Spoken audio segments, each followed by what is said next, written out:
আসসালামু আলাইকুম সুপ্রিয় সুধী। ইতিহাসের সবচেয়ে মর্মান্তিক ঘটনাটি ঘটেছিল কারবালার প্রান্তরে। দিনটি ছিল 61 হিজরির 10ই মুহররম। রক্তস্রাত কারবালার পূর্ণাঙ্গ ঘটনাটি এতটাই লোমহর্ষক ও হৃদয় বিদারক ছিল যে পুরো ঘটনাটি পড়তে গিয়ে বারবার গা শিউরে উঠছিল। তাই অনুরোধ করব, একটু সময় নিয়ে হলেও অন্তত আতে ঘুমানোর পূর্বে পুরো ঘটনাটি একবার শোনার জন্য। তো চলুন শুরু করা যাক। হজরত আলী রাদিয়াল্লাহু চক্রান্তকারীদের চক্রান্তে 661 সালে ইবনে মুলজিমের হাতে শাহাদাত বরণ করেন। তারপর ইমাম হাসান রাদিয়াল্লাহু তাআলাহু খলিফা নির্বাচিত হন। ইমাম হাসান রাদিয়াল্লাহু ছিল মহৎ হৃদয়ের অধিকারী।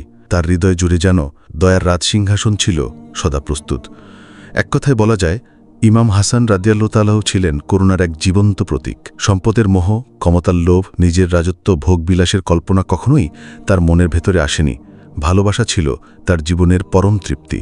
অপরদিকে আমিরে মুয়াবিয়া ছিল ক্ষমতার লোভে বিভোর। হজরত আলী রাদিয়াল্লাহু আনহুর শাসনামলেই ক্ষমতায় যাওয়ার বিপুল বাসনা মনের পর্দা ভারী করেছিল।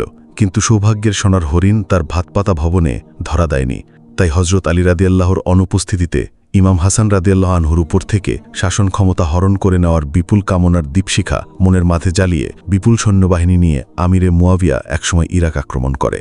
হজরত হাসান রাদিয়াল্লাহু এই আক্রমণ রক্ষার চেষ্টা করলে দুই পক্ষে তুমুল যুদ্ধ হয়। কায়েস ছিল হজরত ইমাম হাসান রাদিয়াল্লাহু এর সেনাপতি। যুদ্ধক্ষেত্রে মুয়াবিয়ার পক্ষ থেকে সেনাপতি কায়েসের বিরুদ্ধে মিথ্যা রটনা করলে যুদ্ধের মোড় ঘুরে যায়। ইমাম হাসান রাদিয়াল্লাহু মুয়াবিয়ার সাথে আলাপ করে রক্তপাত বন্ধের লক্ষ্যে শান্তি চুক্তি স্বাক্ষরিত করেন। সন্ধির শর্তগুলো ছিল এইরকম: হজরত ইমাম হাসানের পারিবারিক ব্যয় নির্বাহের জন্য বার্ষিক 50 লক্ষ দিরহাম হারে নিয়মিত ভাতা বাইতুল মাল হতে জমা দিতে হবে। এই ভাতা ছাড়াও পারস্যের আহ্বান জিলার রাজস্ব ব্যবহার করবেন এবং তা নিজ সম্পত্তির মতোই ব্যবহৃত হবে। জুমার নামাজ সহ সকল অনুষ্ঠানে হজরত আলী রাদিয়াল্লাহুর প্রতি অবিসম্পদ সম্পূর্ণ বন্ধ করতে হবে এবং তার পরিবর্তে তার প্রশংসা করতে হবে। নম্বর 4, মুয়াবিয়ার মৃত্যুর পরে হজরত হাসান রাদিয়াল্লাহু বেঁচে থাকলে তিনি হবেন পরবর্তী খলিফা। ইমাম হাসান রাদিয়াল্লাহু তাআলাহু যদি বেঁচে নাও থাকেন, তাহলে ইমাম হুসেন রাদিয়াল্লাহু খলিফার পদ অলঙ্কৃত করবেন। এ সকল শর্তের ভিত্তিতে ইমাম হাসান রাদিয়াল্লাহু ইসলামের উপকারের স্বার্থে সেদিন আমিরে মুয়াবিয়াকে খলিফার ভার অর্পণ করেন আর পরিবার পরিজন সহ ইমাম হাসান রাদিয়াল্লাহু মদিনায় প্রত্যাবর্তন করেন। মদিনায় এসে হজরত হাসান রাদিয়াল্লাহু ইসলামের প্রচারে নিজেকে নিয়োগ করেন। দিনে দিনে মদিনার জমিনে ইমাম হাসান রাদিয়াল্লাহু অনেক ভক্তবৃন্দ জমা হয়ে যায়। ইসলামের মহান শক্তির জোয়ার চারদিকে প্রচণ্ড গতিতে বয়ে যেতে লাগল। দর্শক, এখন আমরা জানব ইমাম হাসান রাদিয়াল্লাহু শাহাদাত বরণ সম্পর্কে। ক্ষমতার লোভ চিরন্তন, আর সেই লোভে তৎকালীন পর্যবসিত হয়েছিল পুরোপুরি। নিজেদেরকে ক্ষমতার আসনে দেখতে চেয়েছিল তারা। যদিও হাশিমীয় বংশীয়রা শান্তি প্রতিষ্ঠায় আত্মনিয়োগ করেছিলেন, কিন্তু উমাইয়াদের কারণে তা শুধু ব্যাহতই হয়নি এবং সততা, সরলতা আর ছলচাতুরি প্রতারণার মধ্যে প্রচণ্ড বিরোধ স্পষ্ট হল। মুয়াবিয়া সন্ধির শর্ত ভঙ্গ করে বাইতুল মহলের সম্পদ নিজে ব্যবহার করতে শুরু করল। ফলে সিরিয়া, ইরাক ও মিশরের বিরাট জনগোষ্ঠী তার প্রতিপক্ষে চলে যায়। ক্ষমতার লোভ ও ক্ষমতার শক্তি মুয়াবিয়ার মন হতে সত্যের আলো মুছে ফেলল। জোর জবরদস্তি, অন্যায় আর অত্যাচারে তার মন যেন ফুঁসিয়ে উঠল। মানুষের শান্তির দিকে যেমন বেশি করে নজর দেয়া ছিল তার দায়িত্ব, তেমনি বেশি করে দায়িত্ব ছিল মানুষের চরম অশান্তির দিকেও। শান্তির হাওয়া আমিরে মুয়াবিয়ার আকাশ হতে অনেক দূরে চলে গেল। জনগণের মনের আকাশে শান্তির শ্বেতকবুত উড়াল দেওয়ার বদলে অশান্তির শকুন এসে বাসা বাঁধল। মুয়াবিয়ার পুত্র ইয়াজিদের মনের ষড়যন্ত্রের দাবানল দাউ দাউ করে জ্বলতে লাগল। ক্ষমতার স্বপ্ন তার মনে প্রবল হল। ইয়াজিদ জানত, যদি তার পিতা মারা যায় তাহলে সন্ধির শর্তানুযায়ী সে ক্ষমতা পাচ্ছে না। ক্ষমতার দখলদার হচ্ছেন আগের সেই ইমাম হাসান রাদিয়াল্লাহু তাআলা আনহু। খলিফা হবেন এটা কখনো ইয়াজিদ মেনে নিতে পারবে না। তাই পথ আবিষ্কার করতে লাগলো ইমাম হাসানকে দুনিয়া থেকে বিদায় করাই ইয়াজিদের রাজত্ব দখলের পথ উন্মুক্ত করতে পারে। তাই ইমাম হাসান রাদিয়াল্লাহু তাআলা আনহুকে হত্যা করার জন্য কৌশলে তাকে বিষ পান করালো ইয়াজিদ। ইয়াজিদের কালো চক্রান্তে কোনো কাজ হল না। ইমাম হাসানকে সে হত্যা করতে পারল না। দুইবার খাওয়ানো বিষ আল্লাহর হুকুমে ইমাম হাসান রাদিয়াল্লাহু তাআলা আনহুর উপর কোনো ক্রিয়া করেনি। তৃতীয়বার আরও বেশি শক্তিশালী বিষক্রিয়া প্রয়োগ করা হয় ইমাম হাসান রাদিয়াল্লাহু তাআলা আনহুর প্রতি। বিধাতার এই খেলায় ইমাম হাসান রাদিয়াল্লাহু তাআলা আনহু শাহাদাতের অমীয় শারাব পান করে আল্লাহর কাছে চলে গেলেন। ইয়াজিদের ক্ষমতা লাভের পথের প্রথম বাধা ইমাম হাসান রাদিয়াল্লাহু তাআলা আনহু শাহাদাতের পেয়ালা তুলে দিয়ে ইয়াজিদ মোটামুটি আশ্বস্ত হল। এরপর থেকে শুরু হলো অশান্তির দাবানল। মুয়াবিয়ার মৃত্যুর পরে 680 খ্রিস্টাব্দের দুরাচার ইয়াজিদ ক্ষমতায় আরোহণ করল। ক্ষমতা লাভের পর নিজেই ইসলামের বৈধ খলিফা বলে নিজেকে দাবি করল আর ইসলামী জগতের শান্তির ভবনে এক অশান্তির বোমা উপহার দিল। এই বোমা অত্যাধুনিক যুগের তৈরি বোমা নয়, বরং অশান্তির জন্য একটি জীবন্ত পিণ্ডই হল এই বোমা। ইয়াজিদের রাজত্ব শুরু হল। প্রচণ্ড বিরোধ, দাবি করা খলিফার খেলাফত কেউই মানতে চাইল না। ইমাম হোসেইন রাদিয়াল্লাহু তাআলা আনহুকে মুখপত্র করে ইয়াজিদের বিরুদ্ধে দুর্বার আন্দোলন গড়ে তুলল। হজরত আবদুল্লাহ বিন জুবায়ের মক্কায় চলে গেলেন এবং সেখানে বসে প্রতিবাদ ও প্রতিরোধ গড়ে তোলার কাজে সম্পূর্ণ মনোনিবেশ করেন। হজরত ইমাম হোসেইন রাদিয়াল্লাহু তাআলা আনহু একসময় মক্কায় গমন করেন। মক্কায় তিনি সম্পূর্ণ অনুকূল পরিস্থিতি পেলেন না, কারণ ইয়াজিদের পক্ষের লোকজন সেখানেও বিদ্যমান ছিল আর আবদুল্লাহ ইবনে জুবায়েরের দখলে সেখানে বিরাট দল গঠিত হচ্ছিল। আর মক্কার প্রভাবশালী লোক যারা হজরত ইমাম হোসেইন রাদিয়াল্লাহু তাআলা আনহুর পক্ষাবলম্বন করছিলেন তারা ছিলেন সবাই সিরিয়া, ইরাক, মিশরসহ বিভিন্ন দেশের। তাই সঠিকভাবে আক্রমণের পরিমিতি শক্তি হবে না ভেবে তিনি চিন্তিত হলেন। আর মদিনার শক্তিও ছিল দুর্বল, কারণ বিপ্লবী যে সমস্ত সাহাবারা ছিলেন তারা বার্ধক্যের কারণে দুর্বল হয়ে পড়েছিলেন। ইয়াজিদ সিরিয়া ও মিশর দখলে রেখেছিল, দলবলে পূর্ণ ছিল মিশর, তাই বিভিন্ন দিক থেকে ইয়াজিদের শক্তি অধিক ছিল। আর ইরাকের জনসমর্থন ছিল সুবিধাবাদীদের ক্ষেত্রে। ইরাকের জনসমর্থনতায় হজরত হোসেন রাদিয়াল্লাহু তাআলা আনহুর পক্ষে ছিল না। সর্বোপরি আমরা একথা বলতে পারি যে ইমাম হোসেন রাদিয়াল্লাহু তাআলা আনহু ইমানি শক্তি ছিল হৃদয়ে পূর্ণ। তাই তিনি ধীরে ধীরে জনবল লাভ করতে থাকলেন আর ইয়াজিদের বিরুদ্ধে আন্দোলন চলতে থাকল। ইয়াজিদের নির্যাতন দিন দিন আরও বাড়তে থাকে। বিভিন্ন দিক থেকে সাম্রাজ্যে অশান্তির আগুন জ্বলতে থাকে। হজরত আলীর বিরাট এক সমর্থনকারী সম্প্রদায় ইরাকে ছিল বলে ইয়াজিদের নির্যাতনের হাত ইরাকের দিকেও সম্প্রসারিত হল। কিন্তু কিছু লোক নির্যাতনের ভয়ে ইয়াজিদের দলে এলেও কুফার গভর্নর নুমানের নেতৃত্বে বিরাট বাহিনী ইয়াজিদের বিরুদ্ধে পরামর্শ করতে লাগল। ইমাম হাসানের সমর্থনে এই বিশাল শক্তির মধ্যে সুলেমান, আবদুল্লাহ, মুসায়ের প্রমুখরা মিলে কুফার গভর্নর করে হজরত হোসেন রাদিয়াল্লাহু তাআলা আনহুর নেতৃত্বে ইয়াজিদের চক্রান্ত নস্যাৎ করার কৌশল অবলম্বন করল। ইমাম হোসেন রাদিয়াল্লাহু তাআলা আনহুর কাছে পত্র লেখা হলো এই বলে, আল্লাহ পাক আপনার উপর শান্তি ও নিরাপত্তা বর্ষণ করুক, আল্লাহ আপনাকে দান করুক অশেষ রহমত। আল্লাহ পাকের অশেষ শুকরিয়া, আল্লাহর যে দুশ্মন মুসলিম সমাজে অশান্তি সৃষ্টি করছিল সে আজ আর বেঁচে নেই। যে পুণ্যগণ চরিত্রের উপর কলঙ্কের কালিমা অঙ্কন করেছিল সেই মহৎ আত্মাও আজ বেঁচে নেই, কিন্তু তার অবৈধ উত্তরসূরি আজ ইসলামের উপর কুঠারাঘাত করছে। আমরা এই জঘন্য অপরাধের অবসান চাই, এই নির্যাতন হতে চিরমুক্তি। আপনি আমাদের বিশ্বাসভাজন ও অবিস্মরণীয় মহান নেতা, আপনার পতাকাতলে সমবেত হতে চাই। আপনি অনুগ্রহ করে কুফায় আগমন করুন। ইসলামী ঐক্য প্রতিষ্ঠায় আপনি আমাদের নিয়ে আত্মনিয়োগ করুন। নেতৃত্বহীনতায় আমরা দারুণভাবে ভুগছি। বৈধ নেতৃত্ব ছাড়া আমরা কারো নিকট আনুগত্য প্রদর্শন করব না। আপনি দয়া করে আমাদের মাঝে তাশরিফ আনুন। আপনার নেতৃত্বে আমরা অবশ্যই সত্যের পথে লড়ব। আমাদের তীক্ষ্ণ শানিত তলোয়ার সত্য প্রতিষ্ঠায় চির উন্মুক্ত। আপনি আসুন, আমরা আপনার পতাকা তলে অবশ্যই সমবেত হব। মদিনায় হজরত হোসেন রাদিয়াল্লাহু তাআলা আনহু এই চিঠি পেলেন। এই চিঠি পড়ে আনন্দিত হলেন। এমনকি একে একে এমনি করে মদিনার ও বাইরের বিভিন্ন দল থেকে তিনি 350 চিঠি পেয়ে অবশেষে সবাইকে নিয়ে পরামর্শ সভায় বসলেন। অসত্যের বিরুদ্ধে সত্য প্রচারের জন্য বিশাল সভার আয়োজন করা হলো। মক্কার এক নির্জন পরিবেশে শত্রুরা যেন কেউ টের না পায় সেই ব্যবস্থা করা হলো পুরোপুরি। উপস্থিত সবাই হজরত ইমাম হোসেনকে বলা হলো, কুফাবাসীরা বিশ্বাসঘাতক। তারা হজরত আলী ও ইমাম হাসান রাদিয়াল্লাহু তাআলা আনহুর সাথে বিশ্বাসঘাতকতা করেছে, তাই তাদের উপর বিশ্বাস স্থাপন করা যায় না। আর ইমাম হাসান রাদিয়াল্লাহু তাআলা আনহু তো বলেছিলেন, ভাই হোসাইন, কখনো কুফাবাসীদের কথায় আস্থা স্থাপন করো না। তাদের নৈতিকতা মনোবল একেবারেই দুর্বল, যে কোনো ব্যাপারে তাদেরকে বিশ্বাস করা যায় না। ইমাম হোসেন রাদিয়াল্লাহু তাআলা আনহুর বইমাত্রীয় খাই মোহাম্মদ বিন হানিফ বললেন, বর্তমান পরিস্থিতিতে মদিনায় থাকাই অধিক যুক্তিযুক্ত, কারণ কুফাবাসীরা স্বার্থপর, তাদের প্রতি আপনি বিশ্বাস করবেন না। সুতরাং মদিনায় থাকার জন্য আমি অনুরোধ করছি। এই সময়ে কুফায় গিয়ে তাদের অবস্থা অবলোকন করা উচিত। হজরত মুসলিম বিন আকিলকে সেখানে পাঠানো হলে তিনি বিচক্ষণতার দ্বারা অবশ্যই কিছু না কিছু পর্যবেক্ষণ করতে পারবেন। এই সিদ্ধান্ত গৃহীত হলে মুসলিমকে কুফায় প্রেরণ করা হলো, আর তার সংবাদের উপরে নির্ভর করল যে ইমাম হোসেন কুফায় যাবে কিনা। ইমাম হোসেন মুসলিম বিন আকিলকে এই চিঠি নিয়ে কুফায় প্রেরণ করলে প্রথমে মুসলিম ইরাকে গমন করেন।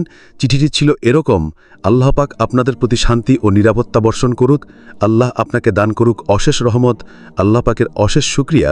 আল্লাহর যে দুশ্মন মুসলিম সমাজে অশান্তি সৃষ্টি করছিল সে আজ আর বেঁচে নেই। যে পূর্ণগণ চরিত্রের ওপর কলঙ্কের কালিমাঙ্কন করেছিল সেই মহৎ আত্মাও আজ বেঁচে নেই, কিন্তু তার অবৈধ উত্তরসূরি আজ ইসলামের ওপর কুঠারাঘাত করছে।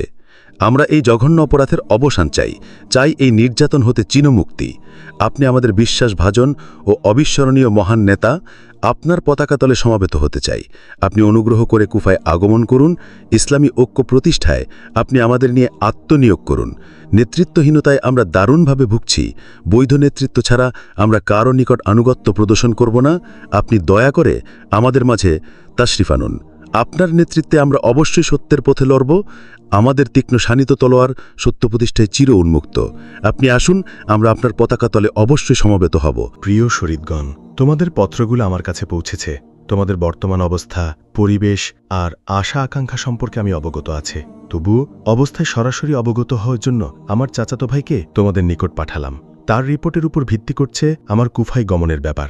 যদি তোমাদের আনুগত্য আমার উপর থাকে তাহলে আমার উপর বিশ্বাস করে মুসলিম বিন আকিলের হাতে বায়াত গ্রহণ করো। তার ইমাম হওয়ার পূর্ণ যোগ্যতা আছে, কারণ কুরআনুল কারীম ও হাদিসের নির্দেশ অনুরূপ যিনি ন্যায়পরায়ণ, সদ্ধার্মিক ও সত্য প্রতিষ্ঠায় রত থাকেন তার প্রতি আনুগত্য প্রদর্শন করে আমাদের সবার কর্তব্য। আল্লাহ আমাদের সহায় ও ওয়াসসালাম। কুফায় হজরত আলী রাদিয়াল্লাহুর সমর্থকরা বিধাতার বিশেষ করুণায় হজরত মুসলিম বিন আকিলের কাছে এই চিঠি পেয়ে বায়াত গ্রহণ করতে লাগল। অবস্থা এমন হল যে অল্প কয়েকদিনের মধ্যেই মুসলিম বিন আকিলের হাতে বায়াত গ্রহণ করল প্রায় 30,000 লোক। সত্যের আলো জ্বলবেই, তাই তো? এজিদের নির্যাতনের কিছুদিন লোকজন ভয় করল, এবার নির্যাতনের বিরুদ্ধে তীব্র প্রতিবাদী হল, আর মুসলিম বিন আকিলের নেতৃত্বে অল্প দিনের মধ্যেই সেখানে বিরাট দুর্গ স্থাপন করল। অন্যায়ের বিরুদ্ধে প্রতিবাদী জনতার ঢল নেমে এলো। কুফাবাসীরা গভীরভাবে চিন্তা না করে আন্দোলনে উত্তেজিত রক্তের তরঙ্গে ভেসেই হজরত হুসেন রাদিয়াল্লাহুকে কুফায় আগমন করার উদাত্ত আহ্বান জানাল। মুসলিম আকিল ইমাম হুসেন রাদিয়াল্লাহুর চিঠি দিলেন এই বলে যে হজরত কুফাবাসীদের আগ্রহ উদ্দীপনার সীমা নেই, তারা খেলাফতের সংশোধন করতে চায়। সুতরাং এখানে চলে আসতে আপনার কোনো দ্বিধা বা সংকোচের অবকাশ নেই। আপনি যথাশীঘ্র কুফায় চলে আসুন, আমি আপনার আগমন প্রতীক্ষায় নিলাম। হজরত ইমাম হুসেন রাদিয়াল্লাহু এই চিঠি পেয়ে আনন্দে শিহরিত হলেন। আনন্দের তীব্র শিহরণ তার মনে নতুন আবেগের ঝড় তুলল।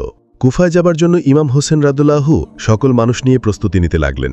মুসলিম বিন আকিলের পক্ষে লোকজনের তীব্র ভিড় দেখে এজিদের গভর্নর নোমান কুফার মসজিদের মিম্বরে এই ভাষণ দিল: হে খোদার বান্দারা, তোমরা আল্লাহর প্রতি ভয় রাখো, জনগণের মনে অশান্তি ছড়াতে বিরত থাকো। জেনে রেখো, দলাদলি, মতবিরোধ, হিংসা মানুষের জীবনের জন্য চরম ক্ষতিকারক। এতে শান্তি ও নিরাপদতা বিঘ্নিত হয় এবং রক্তপাতের পথ প্রসারিত হয়।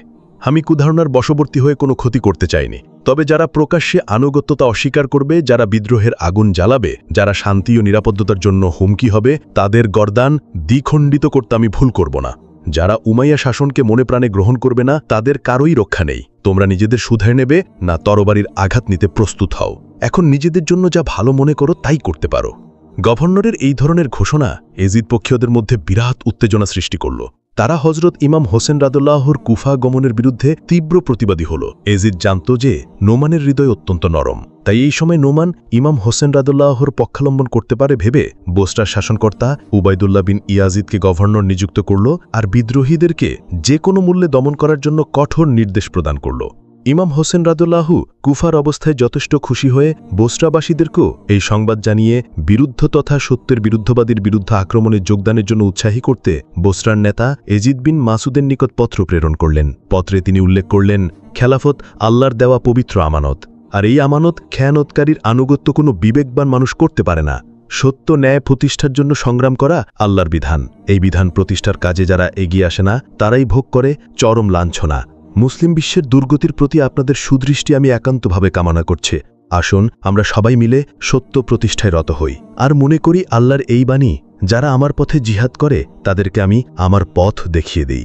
এই পত্র বনু তামিম, সাদ হানজালা গোত্রের লোকজনে ভেরে এসে একত্রে পর্যালোচনা করলেন এজিদ বিন মাসুদ। আলোচনা পর্যালোচনার ফলাফলে লোকজন আল্লাহর পথে জীবন বেলিদার জন্য প্রস্তুত হল। আর আবেগ আপ্লুত হৃদয়ে এই সংবাদ এজিদ বিন মাসুদ প্রেরণ করলেন ইমাম হোসেন রাদুল্লাহুর প্রতি, আর জানালেন তাদের সবার মধ্যকার লড়াই করার মানসিকতার কথা, কারণ এ সময় তাদের সবারই সত্য প্রতিষ্ঠার জন্য হৃদয়গুলো আবেগে জ্বলছিল। ইমাম হোসেন রাদুল্লাহু এই সংবাদ জেনে ফেলার আগেই প্রতিমধ্যে এজিদের নিয়োগকৃত গুপ্তচর সংবাদ বহনকারীকে ধরে ফেলল আর তাকে নিয়ে যায় এজিদের আস্তানায়। অবশেষে পত্রবহকে প্রাণদণ্ডে নির্দেশ দেওয়া হল। তারপর বসরার জামে মসজিদ মিম্বরে এই ভাষণ দেওয়া হয় যে, হে বসরার অধিবাসীগণ, তোমরা আমিরুল মুমিনিন এজিদ বিন মুয়াবিয়ার প্রতি আনুগত্য প্রদর্শন করো, অন্যথায় বিদ্রোহী ও বিদ্রোহীদের সাথে যোগদানকারীদের দমন করা হবে। তোমরা আমার নিষ্ঠুরতা ও হৃদয়হীনতার কথা জানো, তবুও বলছি আর বাড়াবাড়ি করে অমঙ্গল ডেকে এনো না, ধ্বংসের দিকে এগিয়ে যেও না। উমাইয়া খেলাফতের বিরুদ্ধে যারাই অংশগ্রহণ করবে তাদের কারুই নিস্তার নেই। তোমরা আমার কথা না শুনলে আমার যা করণীয় তাই করব, কোনো শক্তি আমাকে বিরত রাখতে পারবে না। উবাইদুল্লাহর এই ভাষণে দুর্বল ইমানদার কুফাবাসীদের মন থেকে ইমাম হোসেন রাদুল্লাহুর প্রতি জমাকৃত ভালোবাসাটুকু পাখি হয়ে উড়ে গেল। শক্তির সামনে ভক্তির দ্বীপ শেখা নিভে গেল। শয়তানি মানসিকতা তাদের হৃদয়পূর্ণ হল। এরপরে শুরু হল ইবনে জিয়াদের কাণ্ড। ইবনে জিয়াদ, বসরার শাসনকর্তা, রাজ্য দখলের নেশায় মত্ত নিজের ভাই উসমানকে রাজ্য ক্ষমতায় বসিয়ে কুফায় গমন করল, কারণ সেও জানত কুফার লোকজন এজিদের বিরুদ্ধে। কুফাকে বসে আনতে পারলে কাজ সেদ্ধ হবে। কুফায় এলো ইবনে জিয়াদ। ইমাম হোসেইন রাদিয়াল্লাহু এর প্রেরিত মুসলিম বিন আকিলকে পথের কাটা ভাবল, তাই তাকে হত্যা করাই প্রথম কাজ ভেবে সকল প্রস্তুতি গ্রহণ করলে মুসলিম টের পেয়ে ইবনে হানির বাড়িতে আত্মগোপন করলেন। আর জিয়াদ ঘোষণা করল, যদি এলাকাবাসীকে এজিদের প্রতি আনুগত্য না করে ইমাম হোসেইনের প্রতি আনুগত্য করে তাহলে তার নিস্তার নেই। তাই আমি ঘোষণা করছি, তোমরা যদি বাঁচতে চাও তাহলে বসরা, সিরিয়া ও ইরাকের দিকে চেয়ে দেখো, সেটাই ইমাম হোসেইনের কেউ নেই। তাই তার দিকে যাওয়ার কল্পনা পরিহার করো। এই জিয়াদ ছিল আবু সুফিয়ানের জারস সন্তান। অন্য ছেলে মুয়াবিয়া এই জিয়াদ এবং ইয়াজিদ কারবালার হৃদয়বিদারক হত্যাকাণ্ডের মূল নায়ক ছিল। ইসলামী বিশ্বের প্রতিটি ঘরে এখনও পর্যন্ত যে ইতিহাস নিয়ে চোখের পানি ঝরে এবং কেয়ামত পর্যন্ত ঝরবে, সেই ঘটনার প্রধান শত্রুদেরকে কেমন চোখে দেখা দরকার তা আপনারাই বিচার করবেন। তারপরে শুরু হলো ষড়যন্ত্রের ধম্রজাল। কুফায় এখন একটাই আন্দোলন, আর তা হলো মুসলিম বিন আকিলকে খুঁজে বের করা। মাক্কাল নামক এক কাণ্ডকে এই কাজে নির্ধারিত করা হলে মাক্কাল অনেক কষ্টে মুসলিমের নতুন দরবার খুঁজে পেয়ে প্রত্যক্ষ সেখানে একজন ভক্ত সেজে যাওয়া আসা করে সকল কিছু জেনে ফেলে যে হানির বাড়িতে মুসলিমের এই দরবার চলছিল। একদিন জিয়াদ সেই হানিকে দরবারে ডেকে আনল। কোনো কথাবার্তা না বলে জিয়াদ তার গোপন সঙ্গীতি নিয়ে হানির উপর নির্যাতন চালায়। সংবাদ পেয়ে হানির সমর্থকরাও জিয়াদের উপর আক্রমণ করে এবং জিয়াদের উপর পাল্টা এমন নির্যাতন চালায় যাতে জিয়াদ ফলাফলটা হাতে নাতি পেয়ে যায়। ইমাম মুসলিমও জিয়াদের উপর আক্রমণ চালায়, কিন্তু অজানা কোনো এক কারণে রাতের আধারে কুফার অধিবাসীগণ ইমাম মুসলিমকে ফেলে পালিয়ে যায়। মুসলিম এমত অবস্থায় অসহায়ের মতো তাওয়া নামক এক মহিলার ঘরে আশ্রয় নেন। ইবনে জিয়াদ তার প্রতিপক্ষ মুসলিমকে বন্দী করার জন্য তার গৃহে এলে মুসলিমও তরবারি তুলল। এতে শুরু হলো যুদ্ধ। একমাত্র মুসলিম কতগুলো পশু শত্রুর বিরুদ্ধে তুমুল লড়াই করে অনেককেই ধরাশায়ী করলেন, নিজেও ক্ষতবিক্ষত হলেন। একা আর কতক্ষণ যুদ্ধ করবেন? অবশেষে বন্দী হলেন। ইবনে জিয়াদ মুসলিমকে শাস্তির জন্য প্রস্তুত হতে বললে মুসলিমও সিংহের মতো গর্জন করে বললেন, সিংহ কখনো শৃগালের নিকট পরাজয় বরণ করে না, তাই তোকেও বলছি পরিণাম তুই ভেবে দেখিস, আমার ভাবনা আমি ভাবব। জিয়াদ ক্রোধান্বিত হয়ে ঘাতক ওঝাইরকে নির্দেশ দিল মুসলিমকে ছাদের উপরে নিয়ে নৃশংসভাবে হত্যা করতে। ইমাম মুসলিমকে বৌদ্ধভূমির দিকে নেওয়া হলো। নিস্তব্ধ পদক্ষেপে ইমাম দরবারে রওনা হলেন চিরতরে। আর শাহাদত লাভের সময় ছিল হিজরি 60 সালের 9 জিলহজ। ইমাম মুসলিমকে শাহাদাতের পেয়ালা পান করিয়ে জিয়াদের রক্তলোলুপ দৃষ্টি পড়ল মুসলিমের একসময়ের আশ্রয়দাতা হানির প্রতি। জিয়াদের ভাড়া করা কুকুররা রওনা হলো হানির সন্ধানে। গ্রেফতার করল হানিকে। জিয়াদকে দরবারে আনা হলো শয়তানি ফন্দি সার্থক করতে। হানিকে বাজারের কাছে বসে হত্যা করার নির্দেশ প্রদান করল জিয়াদ।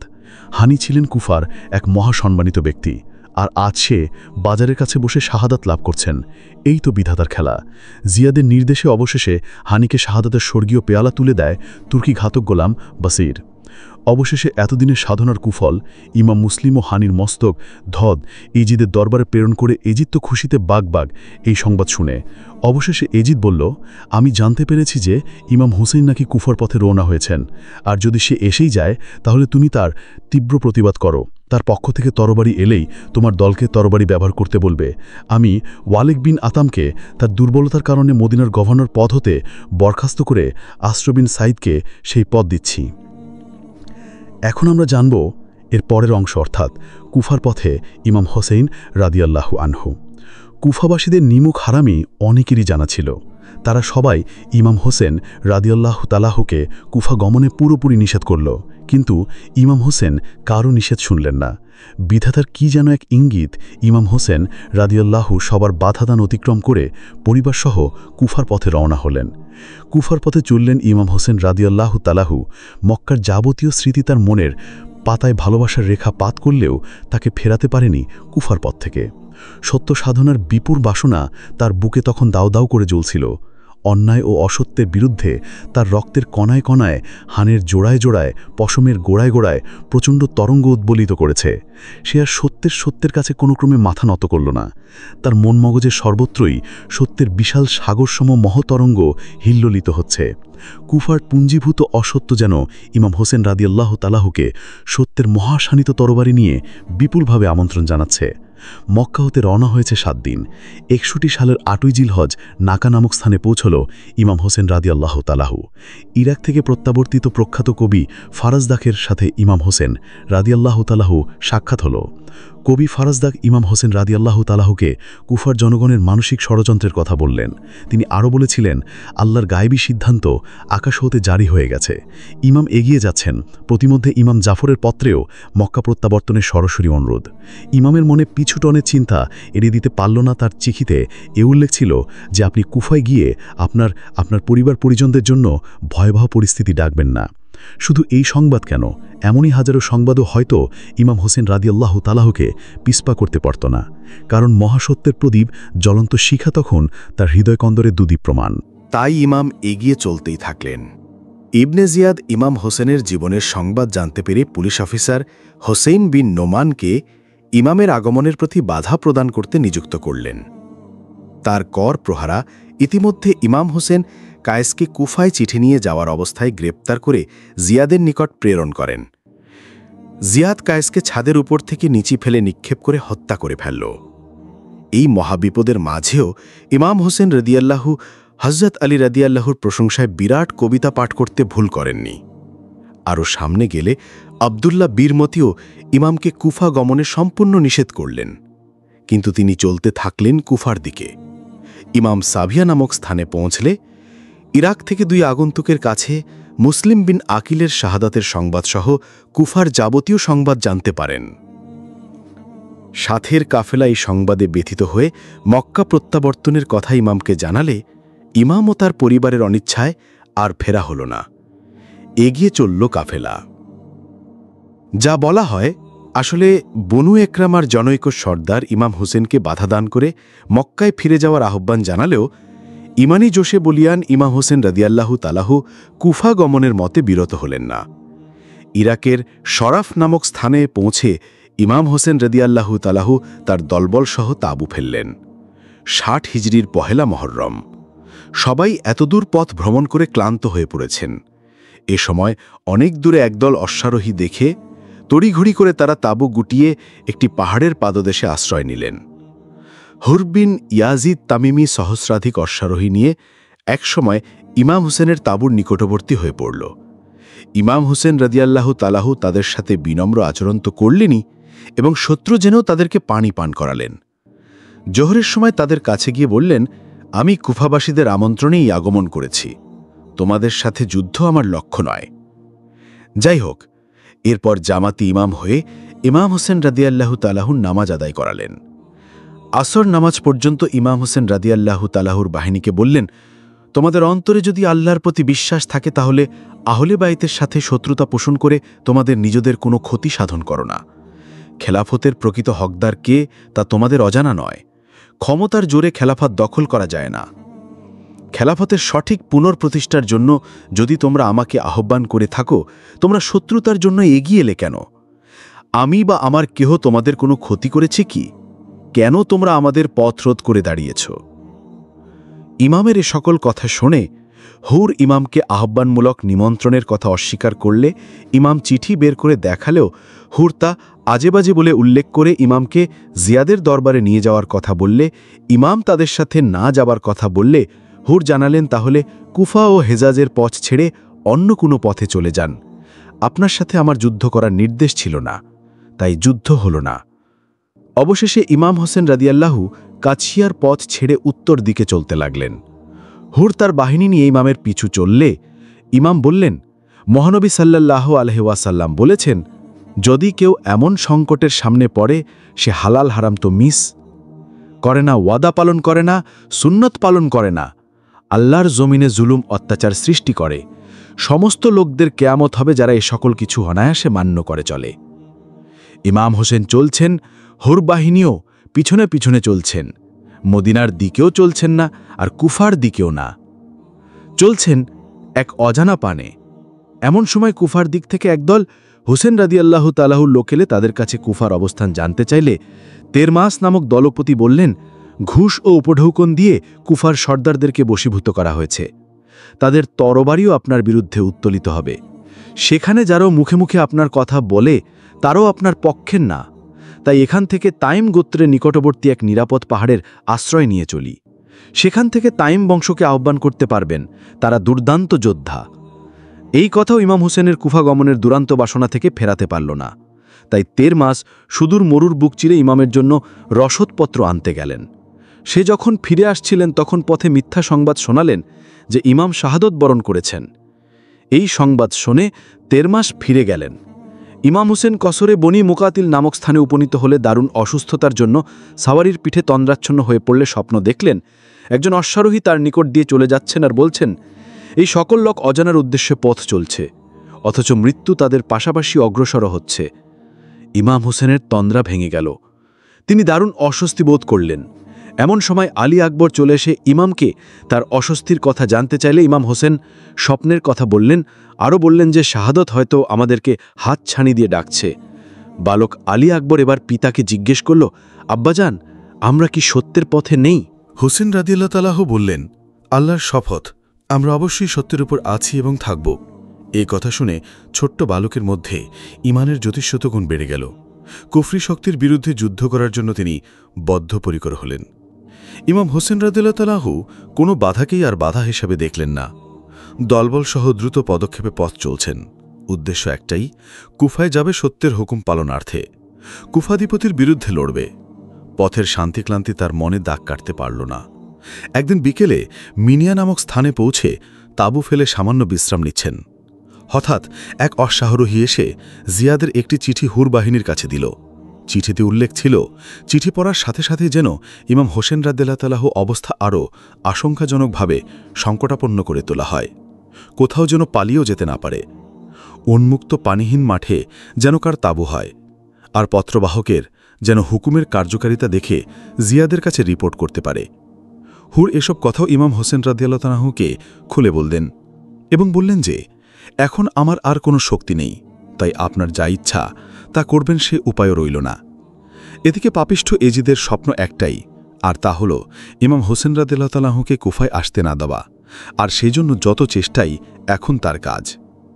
ইমাম হোসেনের পথ রোধ করার জন্য হুরের নিকট পত্র প্রেরণ করেও এসিদের প্রতিনিধি জিয়াদ নিশ্চুপ না হয়ে বরং দক্ষ সেনানায়ক ওমর বিন সাদের নেতৃত্বে 4000 সেনা ফুরাতের তীরে ইমাম হোসেনের গমনপথে অতি সঙ্গোপনে মোতায়েন করল। ওমর বিন সাদ প্রথমে ইমাম হোসেন রাদিয়াল্লাহু তাআলাহুর নিকট দূত প্রেরণ করে ইমামের আগমনের কারণ জানতে চাইল। ইমাম হোসেন রাদিয়াল্লাহু তাআলাহু বলেছিলেন, আমি স্বেচ্ছায় আসিনি, বরং আপনাদের থেকে আমাকে আহ্বান করা হয়েছে, আর ইসলামী মূল অনুশাসন রক্ষা করাই আমার প্রধান কাজ। কারণ ইসলামী মহান সত্যবাণী আজ অযোগ্য নেতার হাতের মুঠোয় বন্দী। আমার নানাজন হযরত মুহাম্মদ সাল্লাল্লাহু আলাইহি ওয়াসাল্লাম, আমার পিতা হযরত আলী রাদিয়াল্লাহু তাআলাহু এবং আমার বড় ভাই হযরত হাসান রাদিয়াল্লাহু তাআলাহু সবাই এই মহাসত্যের জন্য আপ্রাণ লড়াই করেছেন। আমি যদি এই মহাসত্য প্রচারে পরাজিত হই, তাহলে আমারই দারুণ অপমান, আর যুদ্ধই আমার প্রধান লক্ষ্য নয়। যুদ্ধের জন্য এলে অবশ্যই আমার সাথে অনেক লোকজন থাকত, সৈন্যের বহরম নিয়ে আসতাম, কিন্তু তা করিনি। সকল কথা শুনে ওমর জিয়াদকে জানালো যে যুদ্ধের কোনো প্রয়োজন নেই, তাই আপনার মতামত কামনা করছে। এই কথা শুনে জিয়াদ ওমরকে জানালো, যদি হুসেন রাদিয়াল্লাহু তাআলা এজিদের প্রতি বশ্যতা স্বীকার করে তাহলে তাকে বিনা যুদ্ধে ছাড়ার কথা কল্পনা করা যায়, আর ফুরাতের পানি এক বিন্দুও যেন ইমামের দলের কেউ না পায়। আদেশ কার্যকরের জন্য 500 সৈন্য ফুরাতের তীরে মোতায়েন করা হলো। ফুরাত এর তীর বন্ধ হওয়ায় ইমাম হোসেন রাদিয়াল্লাহু তাআলা দলবলসহ কারবালার প্রান্তে তাঁবু ফেললেন। পানির তীব্র সংকট দেখা দিল ইমামের কাফেলায়। তাঁবুতে এক বিন্দু পানিও নেই, অথচ পানির নহর প্রবাহিত তাদের একেবারেই নিকটে ফুরাতের বুকে। ইমাম পরিবার সহ কাফেলার মাঝে হাহাকার উঠল। অজু গোসল সহ খাওয়া দাওয়া বন্ধ হল। বুক ফাটা করুণ কান্নার অসহনীয় জ্বালায় সবাই তখন মুখমান। তৃষ্ণার সাইমন বলল তাদের তাঁবুতে। দুধের শিশুর বুক ফাটা কান্না ইমামের বুকে শানিত তীর হয়ে বিঁধল। ইমাম হোসেন অসহ্য হয়ে উঠলেন। তার হৃদয়ের কানায় কানায় ইমানে জোশের তরঙ্গ দোড়া দিতে লাগল। এই বর্বর আচরণ আর কত সইতে হবে তাকেও তাদেরকে তিনি বুঝতে পারলেন না। কেনই বা সত্যের কাছে মাথা নত করে থাকবে মহাসত্যের সোনালী সৌগাত? মিথ্যার খাঁচায় কেন আজও বন্দী হয়ে কান্নায় মুখমান ইসলামের মহা অমীয় বাণী? এ সকল প্রশ্ন, তাঁবুতে পানের তীব্র সংকট ইমাম হোসেন রাদিয়াল্লাহু তাআলাকে আর বসে থাকতে দিল না। ইমাম সাহেবের এই বিহিত ব্যবস্থা করার জন্য প্রিয় আক্কাস বিন আলীকে বললেন, যারা মিথ্যার ভেলায় ভেসে যায়, অজানা রাজ্যের অচিনপুরে যাদের কাছে শক্তির সামনে ভক্তির কোনো মূল্য নেই, যারা ইমানি তেজের কথা মোটেও বলে না, তাদের সামনে আর মাথা নত করে থাকা যায় না। তাদের বিরুদ্ধে প্রতিবাদী হওয়াই এখন বাস্তব পদক্ষেপ। তাই তোমাকে বলছি প্রিয় আক্কাস, এবার চলে যাও পানি আনার জন্য। ফুরাতের তীরে 30 জন অশ্বারোহী ও 20 জন পদাতিক সৈন্য সাথে নিয়ে যাও।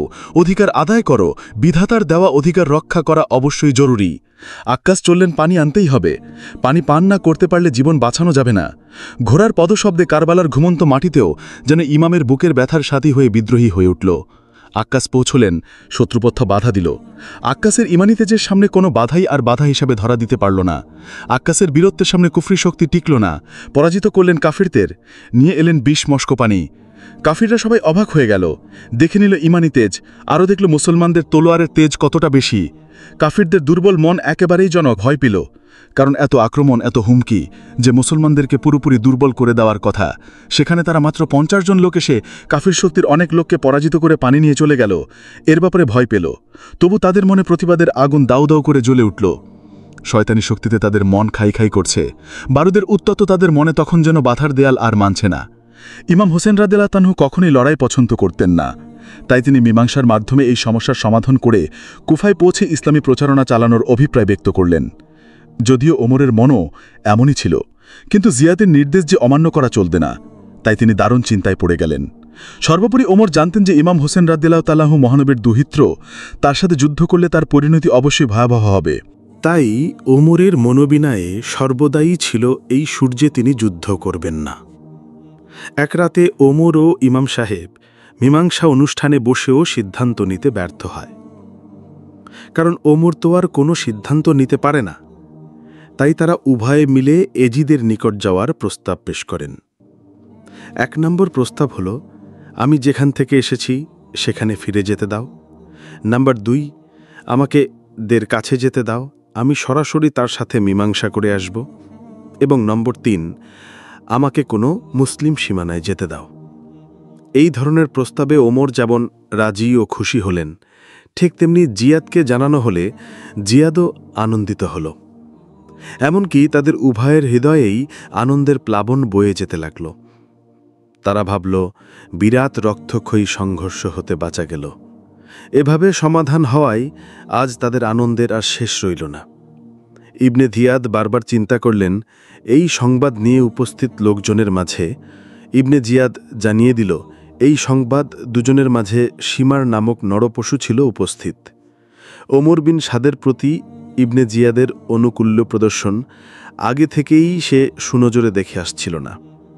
তাই সে এবার বুদ্ধি দিল, এইভাবে যে আমিরকে বলল, আমরা যদি আমাদের শত্রুকে হাতের মুঠোয় পেয়েও এভাবে ছেড়ে দেই, তাহলে সে অবশ্যই পরবর্তীতে আমাদের ওপর তীব্র আক্রমণ করবেই হয়তো। তা না হলে এভাবে আমাদের কাছে সুন্দর শর্ত পাঠানোর কোনো যুক্তি আমি খুঁজে পাই না। সে অবশ্যই এর মাঝে কোনো সুপরিকল্পিত ষড়যন্ত্রের জাল বিস্তার করে রেখেছে। ওমর হয়তো এমনও হতে পারে যে সে একদিন আমাদের সবার অজান্তেই ইমাম হুসাইনের দলে গিয়ে আমাদের শত্রু হয়ে বসবে। ওমরের নরম দিল আমি বিশ্বাস করতে পারি না এই সকল কথা। সীমারের মনে তীব্র প্রতিক্রিয়ার বাঁধ ভাঙা বন্যা বহাল।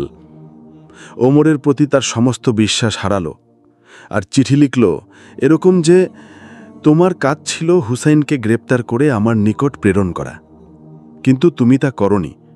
তুমি আমাকে বিভ্রান্ত করার চেষ্টা করছ। এই পত্র পাওয়া মাত্র ইমাম হুসাইনকে আত্মসমর্পণ করতে বাধ্য করবে, আর এতে যদি সে রাজি না হয় তাহলে যুদ্ধ করবে আর মস্তক ছিন্ন করে আমার কাছে পাঠিয়ে দেবে। যদি আমার নির্দেশ অমান্য করো তাহলে সীমারকে পাঠালাম, সে তোমার স্থলাভিষিক্ত তো হবেই, তারপর তোমাকে দিব ভয়ানক শাস্তি। এ সকল সংবাদবহল চিঠিও মোড়ের কাছে পৌঁছলে ওমর আর দয়ার খেয়ার ভর করে ইমাম হোসেন রাদিয়াল্লাহু তাআলা আনহুকে বাঁচাবার পথ খুঁজতে পারল না। এবার তাহলে চলি, এই বলে সৈন্যসহ বিপুল উদ্যমে কারবালার প্রান্তরে রওনা হলো যুদ্ধ করার জন্য। কত আর বিলম্ব করা চলে, এভাবে সে রওনা হয়ে গেল। সম্মানিত সুধী, এখন আমরা জানব কে এই সীমার। বিশ্বের প্রতিটি একেশ্বরবাদের হৃদয় দেওয়া যে নামটি আজীবন ঘৃণার সাথে স্মরণীয় হয়ে আসছে, সেই কালো চরিত্রের অধিকারী লোকটি হচ্ছে সীমার। ইতিহাসের কালো পাতায় অমাবস্যার রাত হয়ে যে সাহেব আমাদের কাছে পরিচিত তিনি সীমার।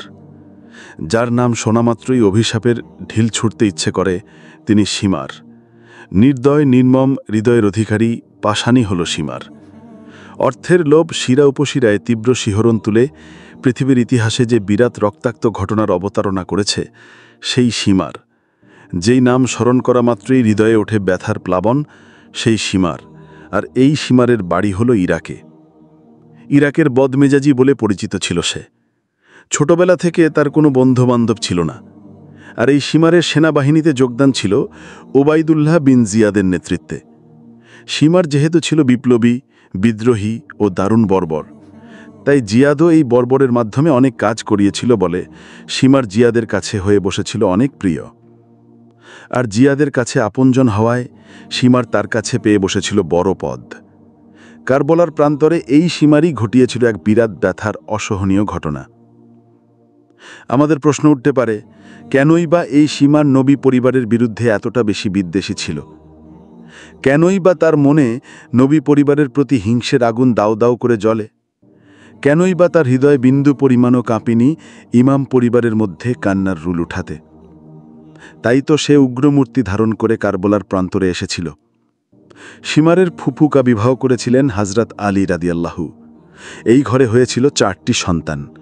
তারা হলেন আব্বাস, আবদুল্লাহ, জাফর ও উসমান।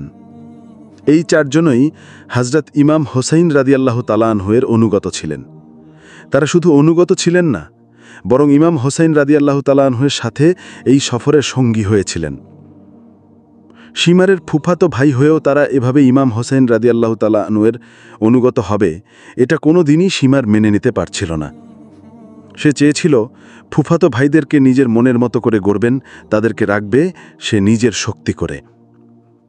এই সকল চিন্তা যখন তার মনকে উদাস, বেকুল, চঞ্চল করে তুলেছিল, ঠিক তখনই সীমারের উল্টো দলে তাদের অবস্থান হওয়ায় সীমারের বুকে তীর হয়ে বিঁধল। সে ব্যথিত হল, বিদ্রোহী হল। এসব কিছুই সে সহ্য করতে পারল না। তার মনের কালো পর্দায় আরও কালো মেঘ জমা হল। তাই সে চাইল তার পথের কাঁটা সরাতে। তার পথের সেই শক্ত ও শক্তিশালী কাঁটাই হলেন ইমাম হোসাইন রাদিয়াল্লাহু তাআলা আনহু।